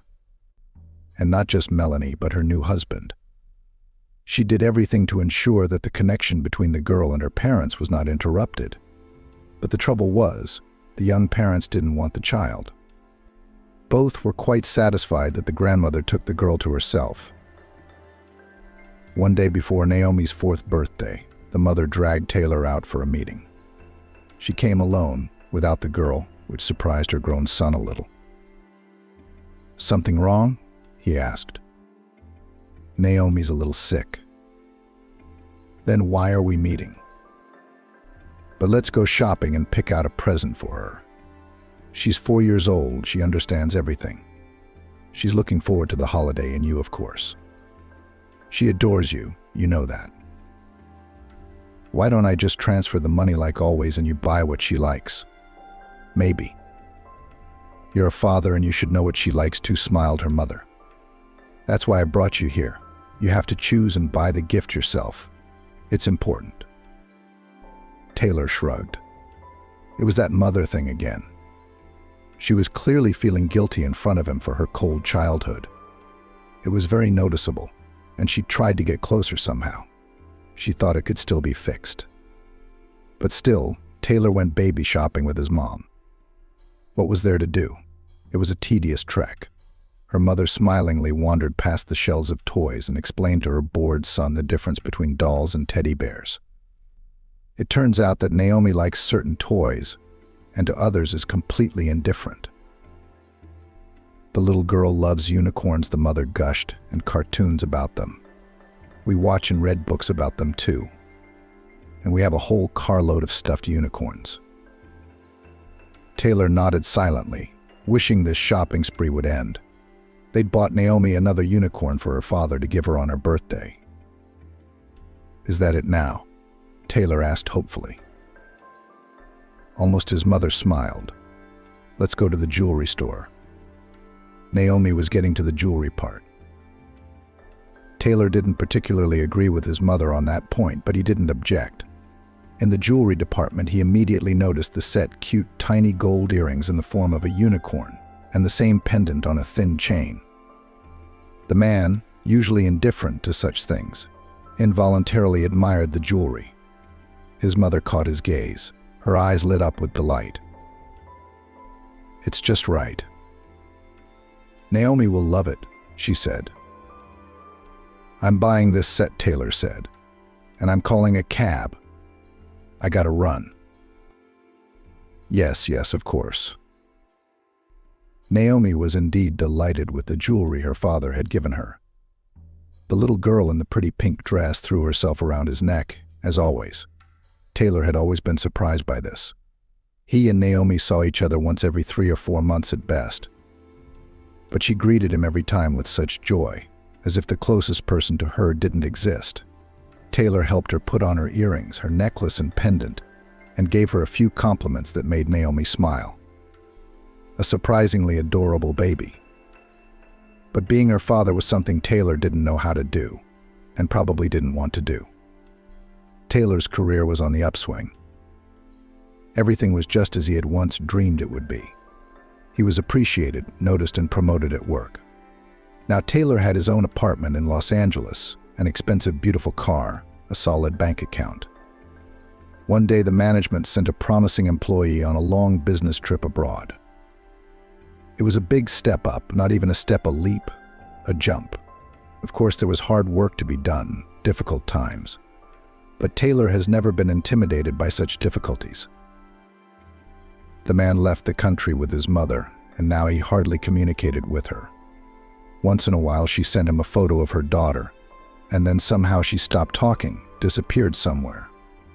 Taylor hadn't even noticed it at first. And then, when he realized it, he got a little worried, wondering if something was wrong. It was probably the first time he'd ever dialed his mother himself. There was a completely unfamiliar voice on the phone.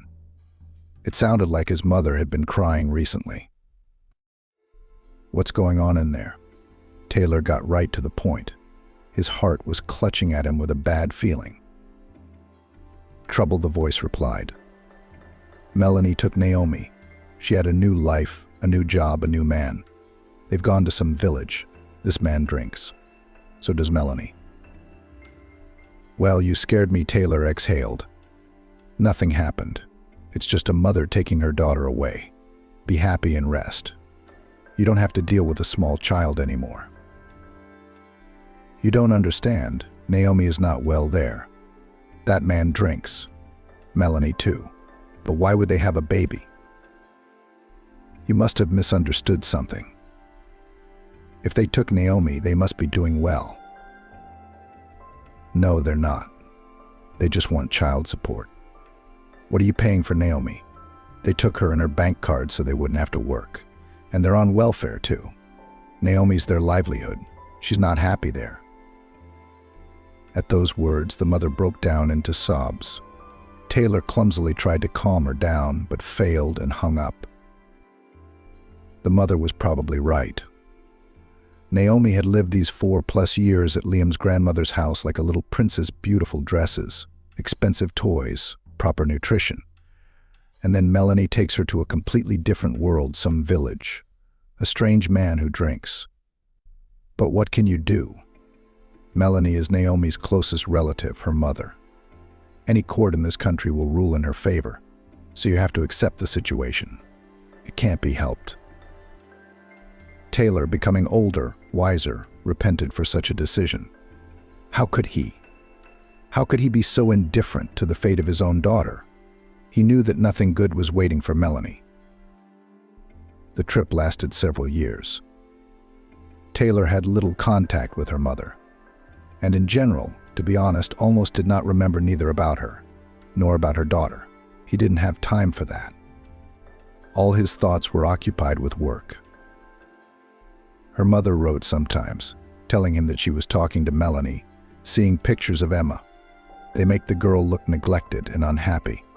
Melanie doesn't let her grandmother see her granddaughter, but she doesn't stop communicating, extorting money from the woman for her daughter until she was almost 5. They ask for a substantial sum for Emma's treatment or for groceries for her. Taylor had no doubt Melanie is simply using his mother, playing on her feelings. But what could be done? They were all adults, so let them figure it out for themselves. Taylor does what he's supposed to do. He pays child support, and he doesn't care about the rest. The mother tried to terminate Melanie's parental rights. Details of this story Taylor knew partly from the mother herself, partly from acquaintances. She hadn't succeeded. Melanie only got angry, afraid that her only source of income would be taken away from her, and fled in an unknown direction. Contact with her and Emma was cut off. When Taylor returned to America a few years later, his mother begged him to find Emma. She was very worried about the fate of the girl, still attached to the little girl for these 5 years, while she raised her, treated and put her on her feet. Liam and I tried to look for them, but we're officially nothing to them. They won't listen to us, and we haven't found any trace of them, the mother said. You're the father. We have to respond to your signal. Don't worry, they're fine. Don't worry. If anything, they'd let me know, Taylor replied. And anyway, they don't want to talk to us. You don't have to, if you want to. I'll be married soon, and I'll bring you other grandchildren. I'll have someone to babysit. Mother shook her head sadly. All her thoughts were on Emma, and Taylor was really going to get married. Only now he was sure of his choice. Riley was the woman of his dreams. Smart, beautiful, sensitive, understanding, kind. They met during Taylor's business trip abroad. Riley was vacationing in the same hotel where the man lived. They bumped into each other at the front desk, got to talking, and things started to heat up. Now Taylor couldn't imagine life without her. His heart melted next to Riley. She showed him that not all women, such as Melanie, greedy, mercantile, irresponsible. Riley gave Taylor so much love and warmth that she was finally able to warm him. With her, the man saw the world through completely different eyes, and it was wonderful. Of course, Taylor had immediately admitted to Riley that he was married. They were as honest with each other as possible, and he told her about his daughter. It's good that you have a daughter. I'll never be able to have kids, Riley admitted. Well, I told you that. If you don't want to be with me after that, I'll... You what? Taylor exclaimed. With or without kids, I want to be with you. I want to be with you. You're totally my man. Don't even think about it. So Taylor's words were pure truth. He wanted to be with Riley, to hear her voice, to see her deep eyes. And anyway, back then he still believed that if you had money, you could cure anything. Riley's infertility would be taken care of. And even if they didn't, he didn't care. Just as long as she was there for him, this wonderful, dear and beloved woman. Thank you, Riley lowered her eyelashes. Your daughter? She can come over any time. I'd be happy to have her. I hope we can be friends. See, here's the thing. Taylor had to tell his sweetheart the details of his not-so-pretty story. But he was honest with her, as honest as ever. Time passed. Taylor and Riley lived in a large country house. The man had achieved a lot, became the second person in the company after the owner and director. The family obviously did not need money. The mother was sincerely happy for her son and proud of him. She repeatedly asked Taylor to apologize for the fact that she actually abandoned him as a child, did not engage in the upbringing of the only child. Taylor had long forgiven his mother. He did not hold a grudge against her, but he still did not feel such affection as for his grandmother. The man felt sorry for his mother. She felt guilty before him, before her granddaughter, before the whole world. She was tormented. She was especially worried about Naomi's fate, for there had been no word of her since Melanie, frightened, had taken her daughter and fled in a unknown direction. The older Taylor got, the more he thought about his daughter, how she was doing, where she was, and whether she had food, clothes, a clean bed. Thinking of his daughter now, the man sighed heavily. These vistas, so similar to my native Oregon, have awakened in me a host of memories, both pleasant and painful. Naomi must be 23 years old by now. A very mature young woman. Did she go to school? Does she have a job? Why didn't Melanie ever try to contact me, even to ask me for money for her daughter? She must have known I was rich now. Naomi was alive, at least until she was 18, obviously because Taylor's card was charged monthly for child support. But it's been 5 years since his daughter came of age. Now her father's not involved in her life at all. He could have been, and he would have wanted to be. He has the means now, but the children no longer exist and will no longer exist. Once the supposed appearance of a child was a nightmare for Taylor, now a pipe dream and unattainable. What a wonderful mother Riley would have been, he said sadly. But she wasn't. Taylor had everything now: money, career, respect. He wished he could share it with his daughter. But where would he find her now? And would she forgive a father like that? He, Taylor, when he was Naomi's age, hated his own mother. And she did less wrong to him than he did to his daughter. At least her mother was in her son's life sometimes, giving him gifts. And Taylor was never there for Naomi. Monthly alimony didn't count. Taylor was eager to see what Naomi had become. He was sure she probably needed help, and her father could provide it. The man thought about hiring a private investigator. Have him find Naomi. The only thing stopping him from taking that step was fear. For one thing, the man was afraid of hearing disappointing news. Something he didn't even want to think about. Taylor chased the bad thoughts away, but there was a heavy feeling in his heart. Though perhaps he was making his own head spin. Secondly, Taylor was afraid of Naomi's reaction. His father hadn't been around all his life. And suddenly there was a benefactor who got such a role in his old age. I bet his daughter despises him, maybe even hates him, looks down on him. I passed a small local church, white walls, gilded domes, a beautiful and obviously old building. The man stopped, admiring the structure, and then his gaze fell on a tiny figure on the steps leading to the doors of the temple. It was a girl about 5 years old, modeled, obviously from a dysfunctional family. Big blue eyes looked incredulously from under her headscarf to her eyebrows. In her hands, the little girl held a mug, at the bottom of which a few coins jingled. So much poverty around these days, Taylor thought. It's terrible that such small children have to beg. Where are the adults who are supposed to look after them? And where are the child welfare authorities? The little girl would clearly be better off in an orphanage than on the streets. The man's heart squeezed with acute pity for this crumb. He slowly, so as not to frighten, approached the little girl, threw a few $1,000 bills into her mug. Is that all for me? The little girl was amazed. Hugh Taylor smiled. The girl, despite her lack of grooming, was a real beauty, healthy, blue-eyed, sweet, with ruddy cheeks. Thank you, kind man, she said in an old man's way. What's your name? Taylor couldn't help himself. Audrey, what a beautiful name. Kira, aren't you hungry by any chance? Instead of answering, the girl lowered her eyes, and Taylor realized that yes, of course, the girl was very hungry. Immediately, he went to the nearest bus stop. There he spotted a bakery stand. Taylor bought a whole bag and, returning to the church, handed it to the little girl. The little girl greedily devoured the treat. Taylor smiled and wanted to go on his way, but suddenly his attention was caught by a pendant that glittered on Kira's neck. The pendant hung on an ordinary dirty rope, but the jewelry itself was exquisite and obviously expensive. a golden unicorn covered in pink enamel. Taylor's heart clenched and his eyes swam. It was the exact same pendant Sharon had once given her daughter Melanie for her 4th birthday.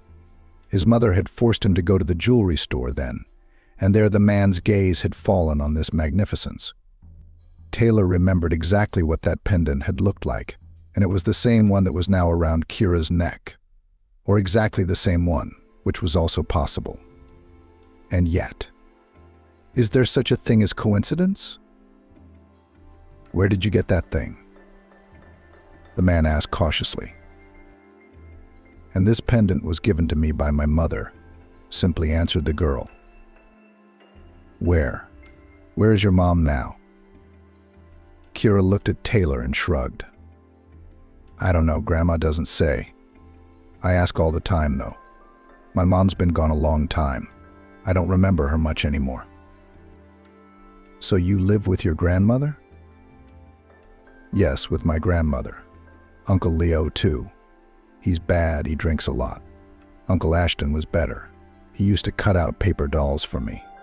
You know how beautiful they were, but I lost them already. It's a shame. Uncle Ashton doesn't come anymore. His grandmother kicked him out.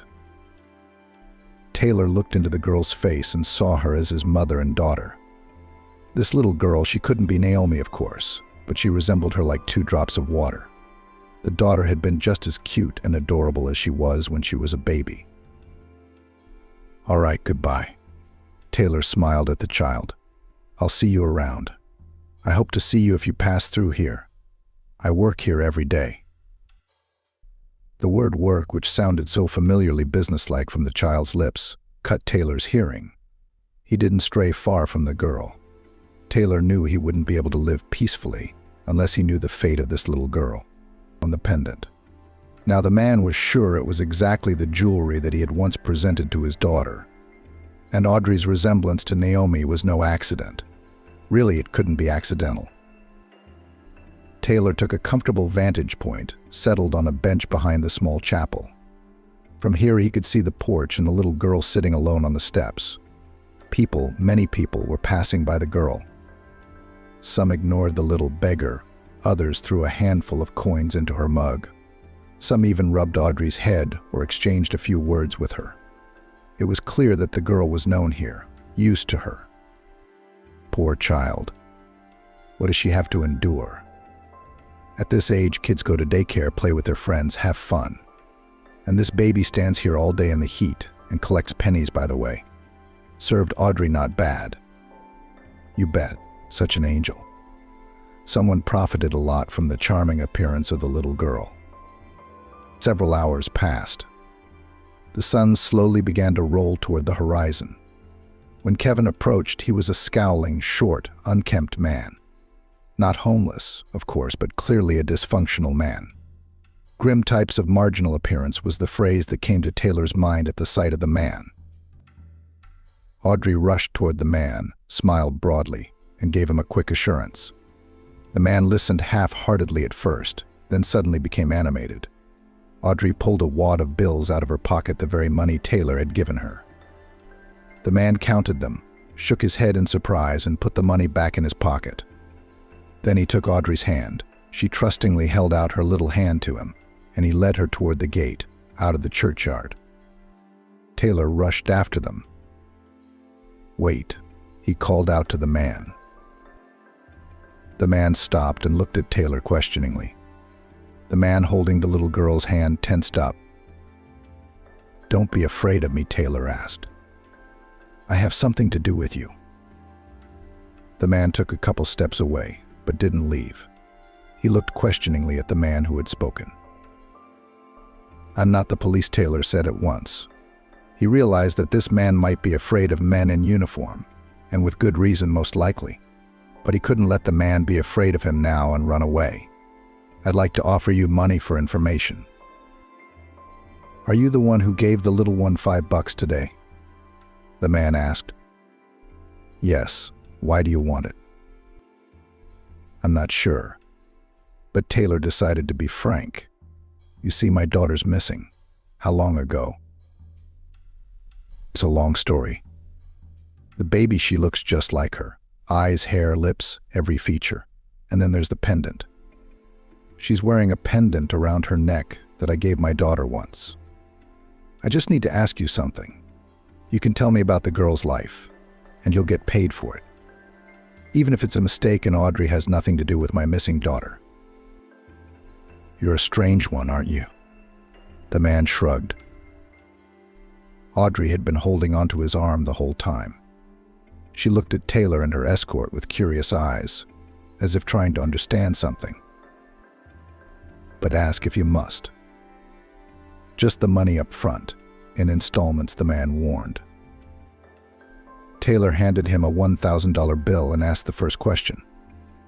Say, what's this girl's mom's name? I don't know. She lives with her grandmother. What's the grandmother's name? Melanie? Melanie. That was my ex-wife's name. Another coincidence, Taylor thought. He handed the man another bill, which he immediately slipped into the back pocket of his jeans. Well, what's the address? Can you tell me their address? I'd like to see her grandmother, talk to her. I'm pretty sure Audrey is my missing daughter's child. There's no such thing as coincidence, no such thing as chance. What's an address to say? The frowning man shrugged his shoulders.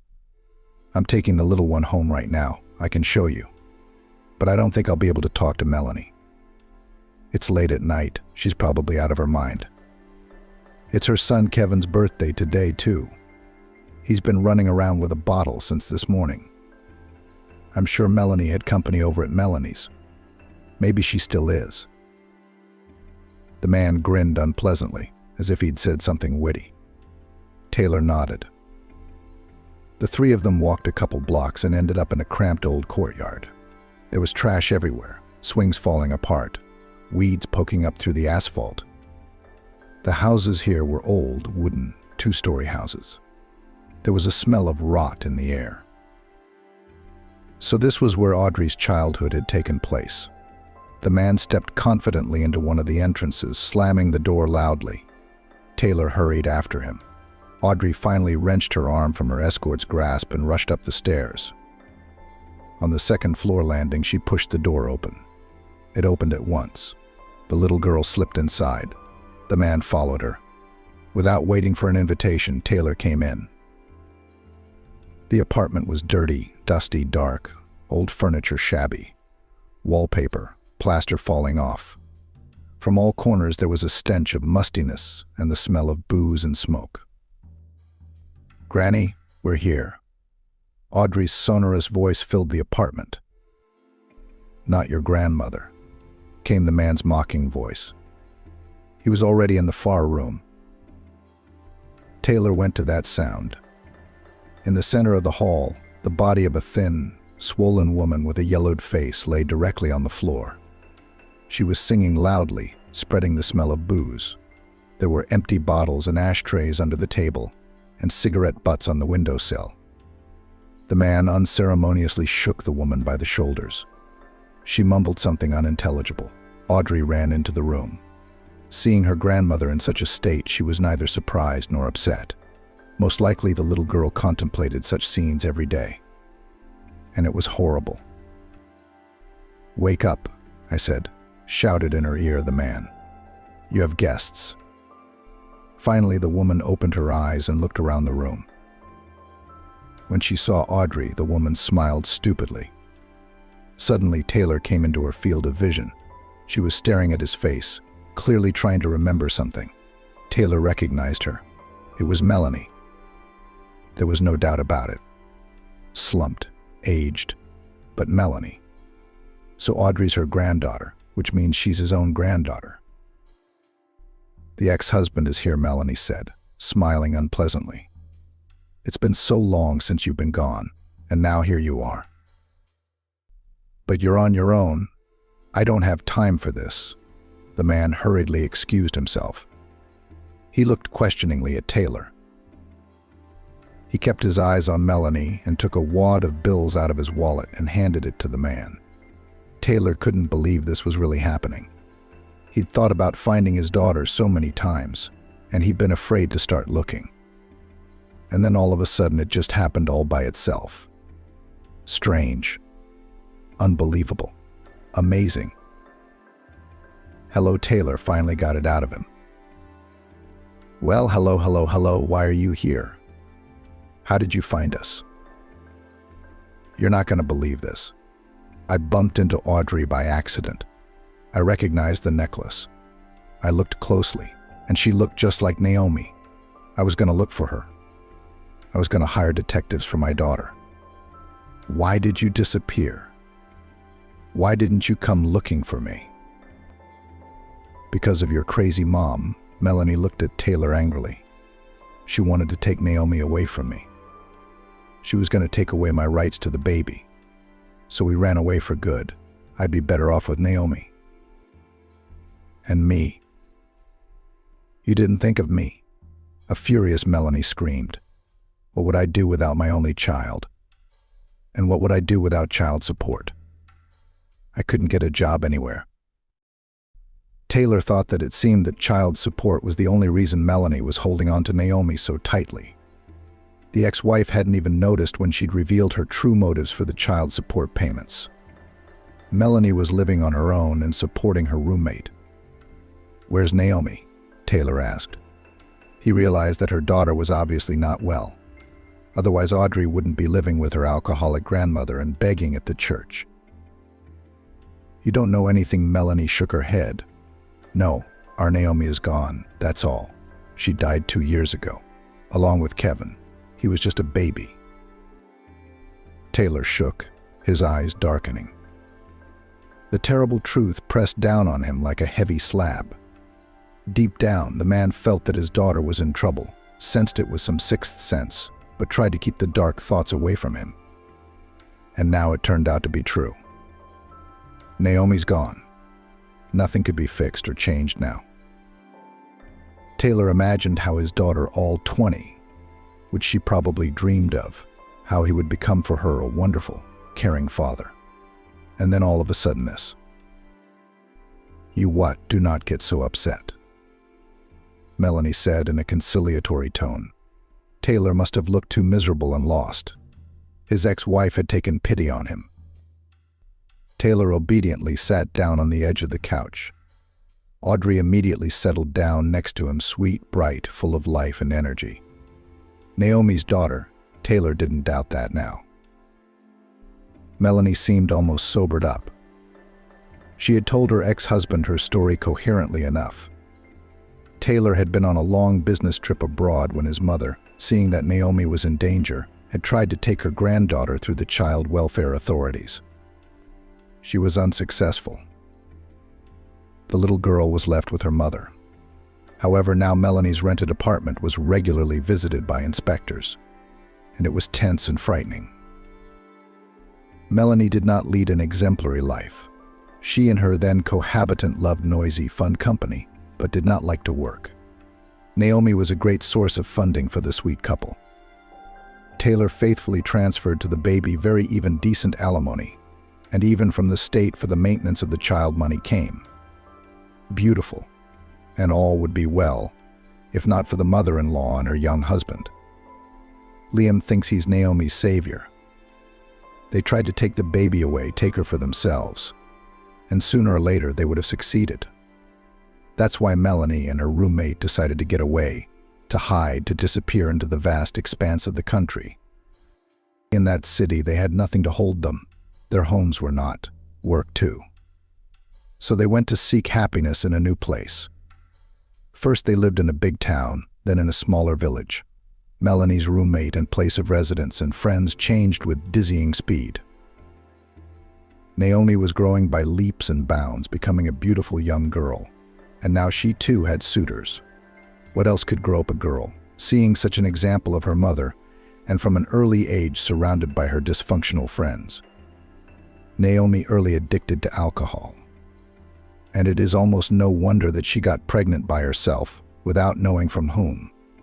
She spent the whole 9 months drunk, and even went to the hospital drunk. She wanted to get rid of the baby when she realized she was pregnant. Melanie shared details. Audrey sat next to her and listened attentively. "Maybe we should put the baby in the other room," Taylor suggested cautiously. It seemed to him that this conversation was not for children's ears. "She knows everything." Melanie waved her hand. "Let her know. It's her life, her destiny. She has the right. Not all children are destined to be happy and desirable. What can you do now?" So Naomi didn't manage to get rid of the unwanted pregnancy, but this fact didn't upset her, even perhaps and pleased. The girl had time to realize that the child can be a great source of income, as she was once for her mother. Baby Audrey was born, pretty and surprisingly healthy, especially considering the lifestyle of her mother during pregnancy. The girl was cared for by Melanie and Naomi. Both of them couldn't get enough of the baby. It seemed to both of them that Audrey would not repeat their fate, would break out into the people. It was their hope for a happy future. Naomi, did she ask about her father, about me?" Melanie grinned. "She did, especially as a child. She remembered you and her grandmother for a long time. And then somehow those memories faded away. Only sometimes Emma would tell me dreams of a beautiful life. I guess the memories must have come to her at night." "And what? What did you tell her?" "That's just the way it is. She said you don't need your father for nothing. He bribes her with his compliments and lives in his own pleasure. Doesn't want to know the kid abroad." Taylor opened his mouth to object, but stopped himself. Melanie was right. He really was so callous, indifferent, cold. As a young man, Taylor had dreamed of forgetting about Melanie and Naomi like a bad dream and starting a new life. Only with time the man realized how important and valuable it is a daughter.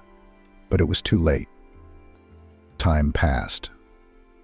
Audrey was growing up, Naomi, listening to Melanie's stories about her daughter. Taylor clenched his fists helplessly. His girl, his princess, needed support. It was important for her to feel loved. If he, the father, had been there for Naomi, this disaster wouldn't have happened. When Kevin wasn't even 3, Naomi's then boyfriend went crazy. Melanie continued. "I was asleep. I didn't hear anything. I'd had a few drinks. Then people told me. Our guest said something wrong. She told him, Naomi, our roommate, and he came at her with his fists. The guys tried to pull him away. No way. He's a big, strong guy. They called an ambulance and the police. They took him to jail and her to the hospital. But they didn't save my little girl. I didn't find out until morning." Taylor was silent. It was hard to hear the terrible truth. His heart clenched with pity for his daughter, whom he did not have time to save. Penelope is a good girl. Melanie looked affectionately at her granddaughter. She's smart, she's working, she's already helping her grandmother. Thomas is the one who brought you here. He takes her to trade so she can ask people for money. There's a lot of people giving to a pretty girl like her. Thomas usually gives us more than half. Maybe he's lying, I don't know. But it's enough for us.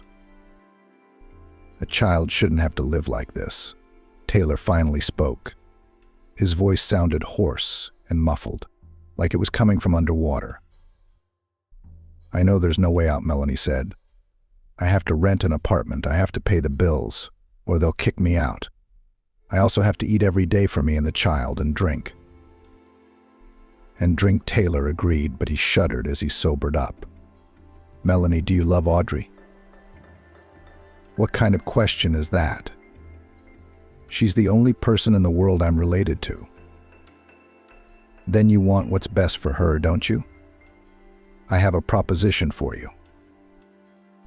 A couple minutes later, Taylor had to leave the filthy, squalid apartment in a hurry. He was followed by curses. When Melanie heard Taylor's proposal, she lost her temper. She began to call her ex-husband the last words, not at all embarrassed of the child. Then she went from words to deeds and began to throw at her husband everything that came under her hand. And all this in front of Audrey, who seemed not particularly surprised and certainly not afraid. "You won't get Audrey. Don't get Audrey. Don't get Audrey. Get out of here and don't ever come here again." Taylor realized later that he'd made a mistake. He should have spoken to Melanie more carefully and started not with Audrey, but with her. In a rush of feelings, the man immediately offered to take Audrey away, began to explain how the girl would be good in their family and what prospects awaited her. Melanie's eyes immediately watered with rage. The woman behaved in such a way that Taylor had to leave her apartment. He tried to say that he would not leave Melanie, would put her in a clinic, would help her with money, but she did not listen. Small objects and curses flew at Taylor. The best thing he could do in this situation was to leave. So Taylor left. Back at the hotel, he carefully considered the situation. He was filled with a variety of feelings and emotions. The joy of meeting his tiny granddaughter, the pain of irreparable loss, fear of never seeing the little native man again. Taylor was filled with anxiety for Audrey and for Melanie too. The ex-wife, by the looks of it, was rapidly sliding down the incline. Strangely enough, Taylor was not indifferent to her fate. After all, they had a lot in common. In the morning, the man went to the church, the same one on the steps of which he had met Audrey yesterday. No, Taylor wasn't going to approach the girl. Melanie had probably told her something bad about him yesterday, that she should be afraid and stay away. It was just that the young grandfather wanted another look at his granddaughter, a granddaughter whose fate was now in his hands. Audrey was still just a baby, but with a family she would blossom into a normal, happy child. She had a chance for a happy childhood. There were still so many years ahead of her. Taylor wanted to give her toys and beautiful clothes, to take her all over the world, to show her wonderful places, to surprise, to please, to inspire her. A few hours passed. The sun was already high and Audrey was still gone. Perhaps Melanie was afraid that Taylor would take her granddaughter by force, which was why she hadn't let the little girl go outside today. Or maybe frowning Thomas had taken Audrey to a new place for the same reason. Taylor realized there was nothing more to wait for and left his observation post. He wandered around town in great excitement, passing Melanie's house several times. It would be so easy to go to her now, to see little Audrey again. But repeated visits might frighten Melanie very much. Then she would take Audrey away, as Naomi had once done, and flee in an unknown direction. You'll be looking for them like the wind. Toward evening, Taylor took up an observation post in the dreary, familiar courtyard. He hid in the gazebo opposite the entrance to Melanie's apartment. Some time passed and he saw her, his ex-wife, unaware that she was being watched. She was walking down the street with a wrinkled, swollen woman, swollen from heavy libations. Apparently with a friend, the ladies were talking loudly and laughing horse laughter, obviously tipsy. At the sight of the couple, Taylor experienced contradictory feelings. On the one hand, Melanie was here and didn't seem to be going anywhere. Who knows? Maybe she had already forgotten about her ex-husband's visit and his proposal. On the other hand, Taylor was getting very uneasy at the thought of little Audrey seeing people like that around her all the time. She is like a sponge, absorbs everything, those curious eyes greedily looking at the world, looking for an example to follow. The girl must be rescued immediately.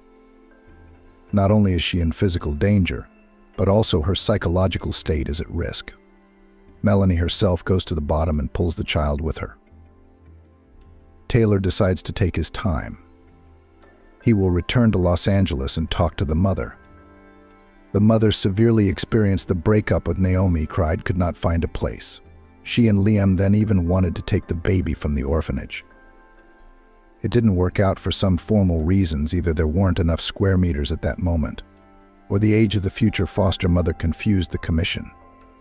Taylor didn't remember. He had little interest in what was going on in his mom's life. He was still deeply resentful of her. Because of her childhood, she smoked, showed inattention, and became a much worse father to Naomi. The only thing he could do for his daughter now was to save Audrey. The mother greeted her son, as usual, with a happy smile on her face. Taylor was always pleased to see how happy she was to see him appear. The man got right down to business. He told the mother about the little girl he met by chance outside the church and the unicorn-shaped colony he noticed around her neck. He explained that the girl was living with Melanie, who was a drunk. Described in great detail Audrey, her life and work. Audrey asks for alms, the little girl many people give. She is a real angel. It is difficult to pass by. The girl every day sees walks, hears quarrels. She is in danger, every second in danger. It's scary to imagine what could happen to her there. It's horrible. No, it's wonderful that you finally found them. And amazing. I'm happy to know that I already have a great-granddaughter. To think I'm not even 70 and I'm already a great-grandmother, said the mother. I want to see the baby. We will definitely save her and Naomi. What about Naomi? Why haven't you told me anything about her? Taylor lowered his head. How could he explain to his mother that the granddaughter she thought about every day was no longer alive? She seemed to have figured it out for herself.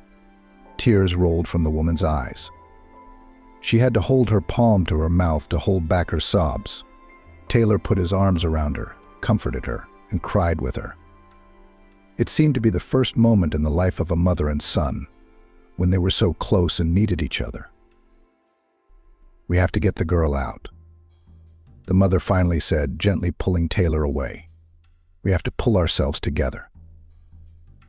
You say Melanie threw you out of the house when you hinted that Audrey would be better off with us. I barely got away, Taylor smiled. He found the scene comical now for some reason, though of course it wasn't funny in this situation. Take me there, and I'll talk to her.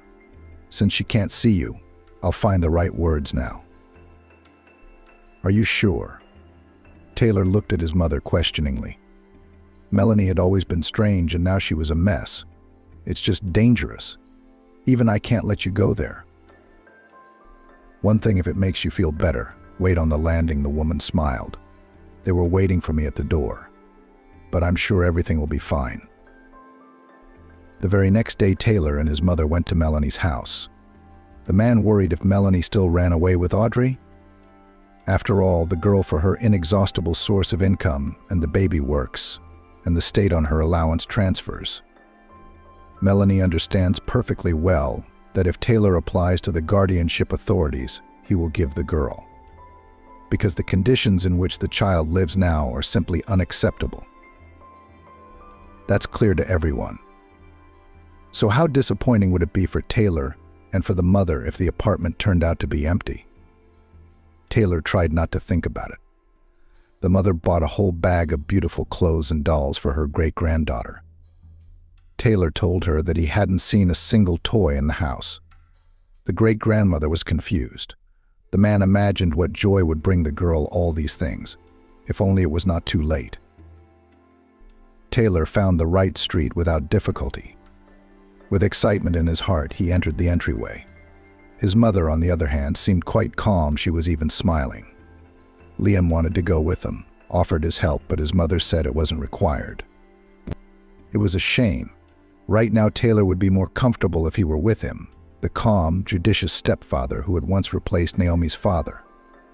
Even if only for a short time, but the girl was truly happy with him. This is the apartment, Taylor said, pointing to the right door. He pushed it open, but this time it was locked.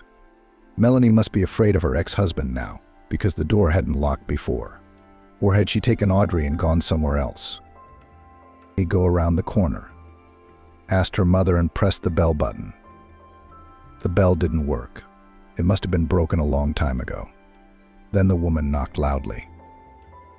Taylor obediently stepped around the corner. He couldn't let Melanie see him. Footsteps sounded in the back of the apartment. The door swung open. What do you want? Melanie's voice was rough, husky. Taylor exhaled with relief. She's here. She didn't run away. I'm from the fund about the raise, came the reply. Taylor realized his mother had come up with the perfect excuse to break into the apartment. Of course, Melanie was interested in the money. And there, inside, his mother would somehow find a way to get through to her ex-sister-in-law. When the door closed, Taylor suddenly felt anxious for his mother. After all, she was all alone in there. Maybe Melanie had company again.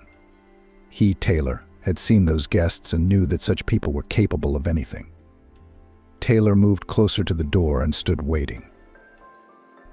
He thought he would soon hear the swearing, Melanie's outraged screams, the noise, and then, of course, he would rush to his mother's aid. But contrary to expectation, it was surprisingly quiet. Time passed. Half an hour flew by, then an hour. Silence, stillness, and complete uncertainty. Finally, the apartment door creaked open. "Come in? What's going on in there?" Melanie's voice was hoarse. She spoke in a surprisingly friendly tone. Taylor entered the apartment, uncomprehending. It was just as dirty, just as uncomfortable as the last time he'd been here. There was a strong odor of booze in the rooms. "Where's Audrey?" Taylor asked, looking around. "Working. Out," Melanie answered. "She's out in the yard with the neighborhood kids. She doesn't go to work anymore." "Why not?" But I realized something after we met Melanie's side. Taylor nodded silently. "And the precinct officer warned me several times that Kevin could be taken away from me if this keeps up," she added, sighing sorrowfully. "She's my only family. I don't have anyone else." There's Taylor's mother. Melanie gently stroked her shoulder. "We're not going to leave you now. We'll help you. We'll cure you. You'll live with us. And with the girl, of course. We talked to your mother," Melanie continued.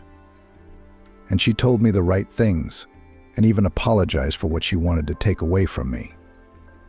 And she went to custody. She was right about that, too. If I hadn't been so selfish and given her my daughter, she'd still be alive." Melanie stopped talking and pressed her lips together.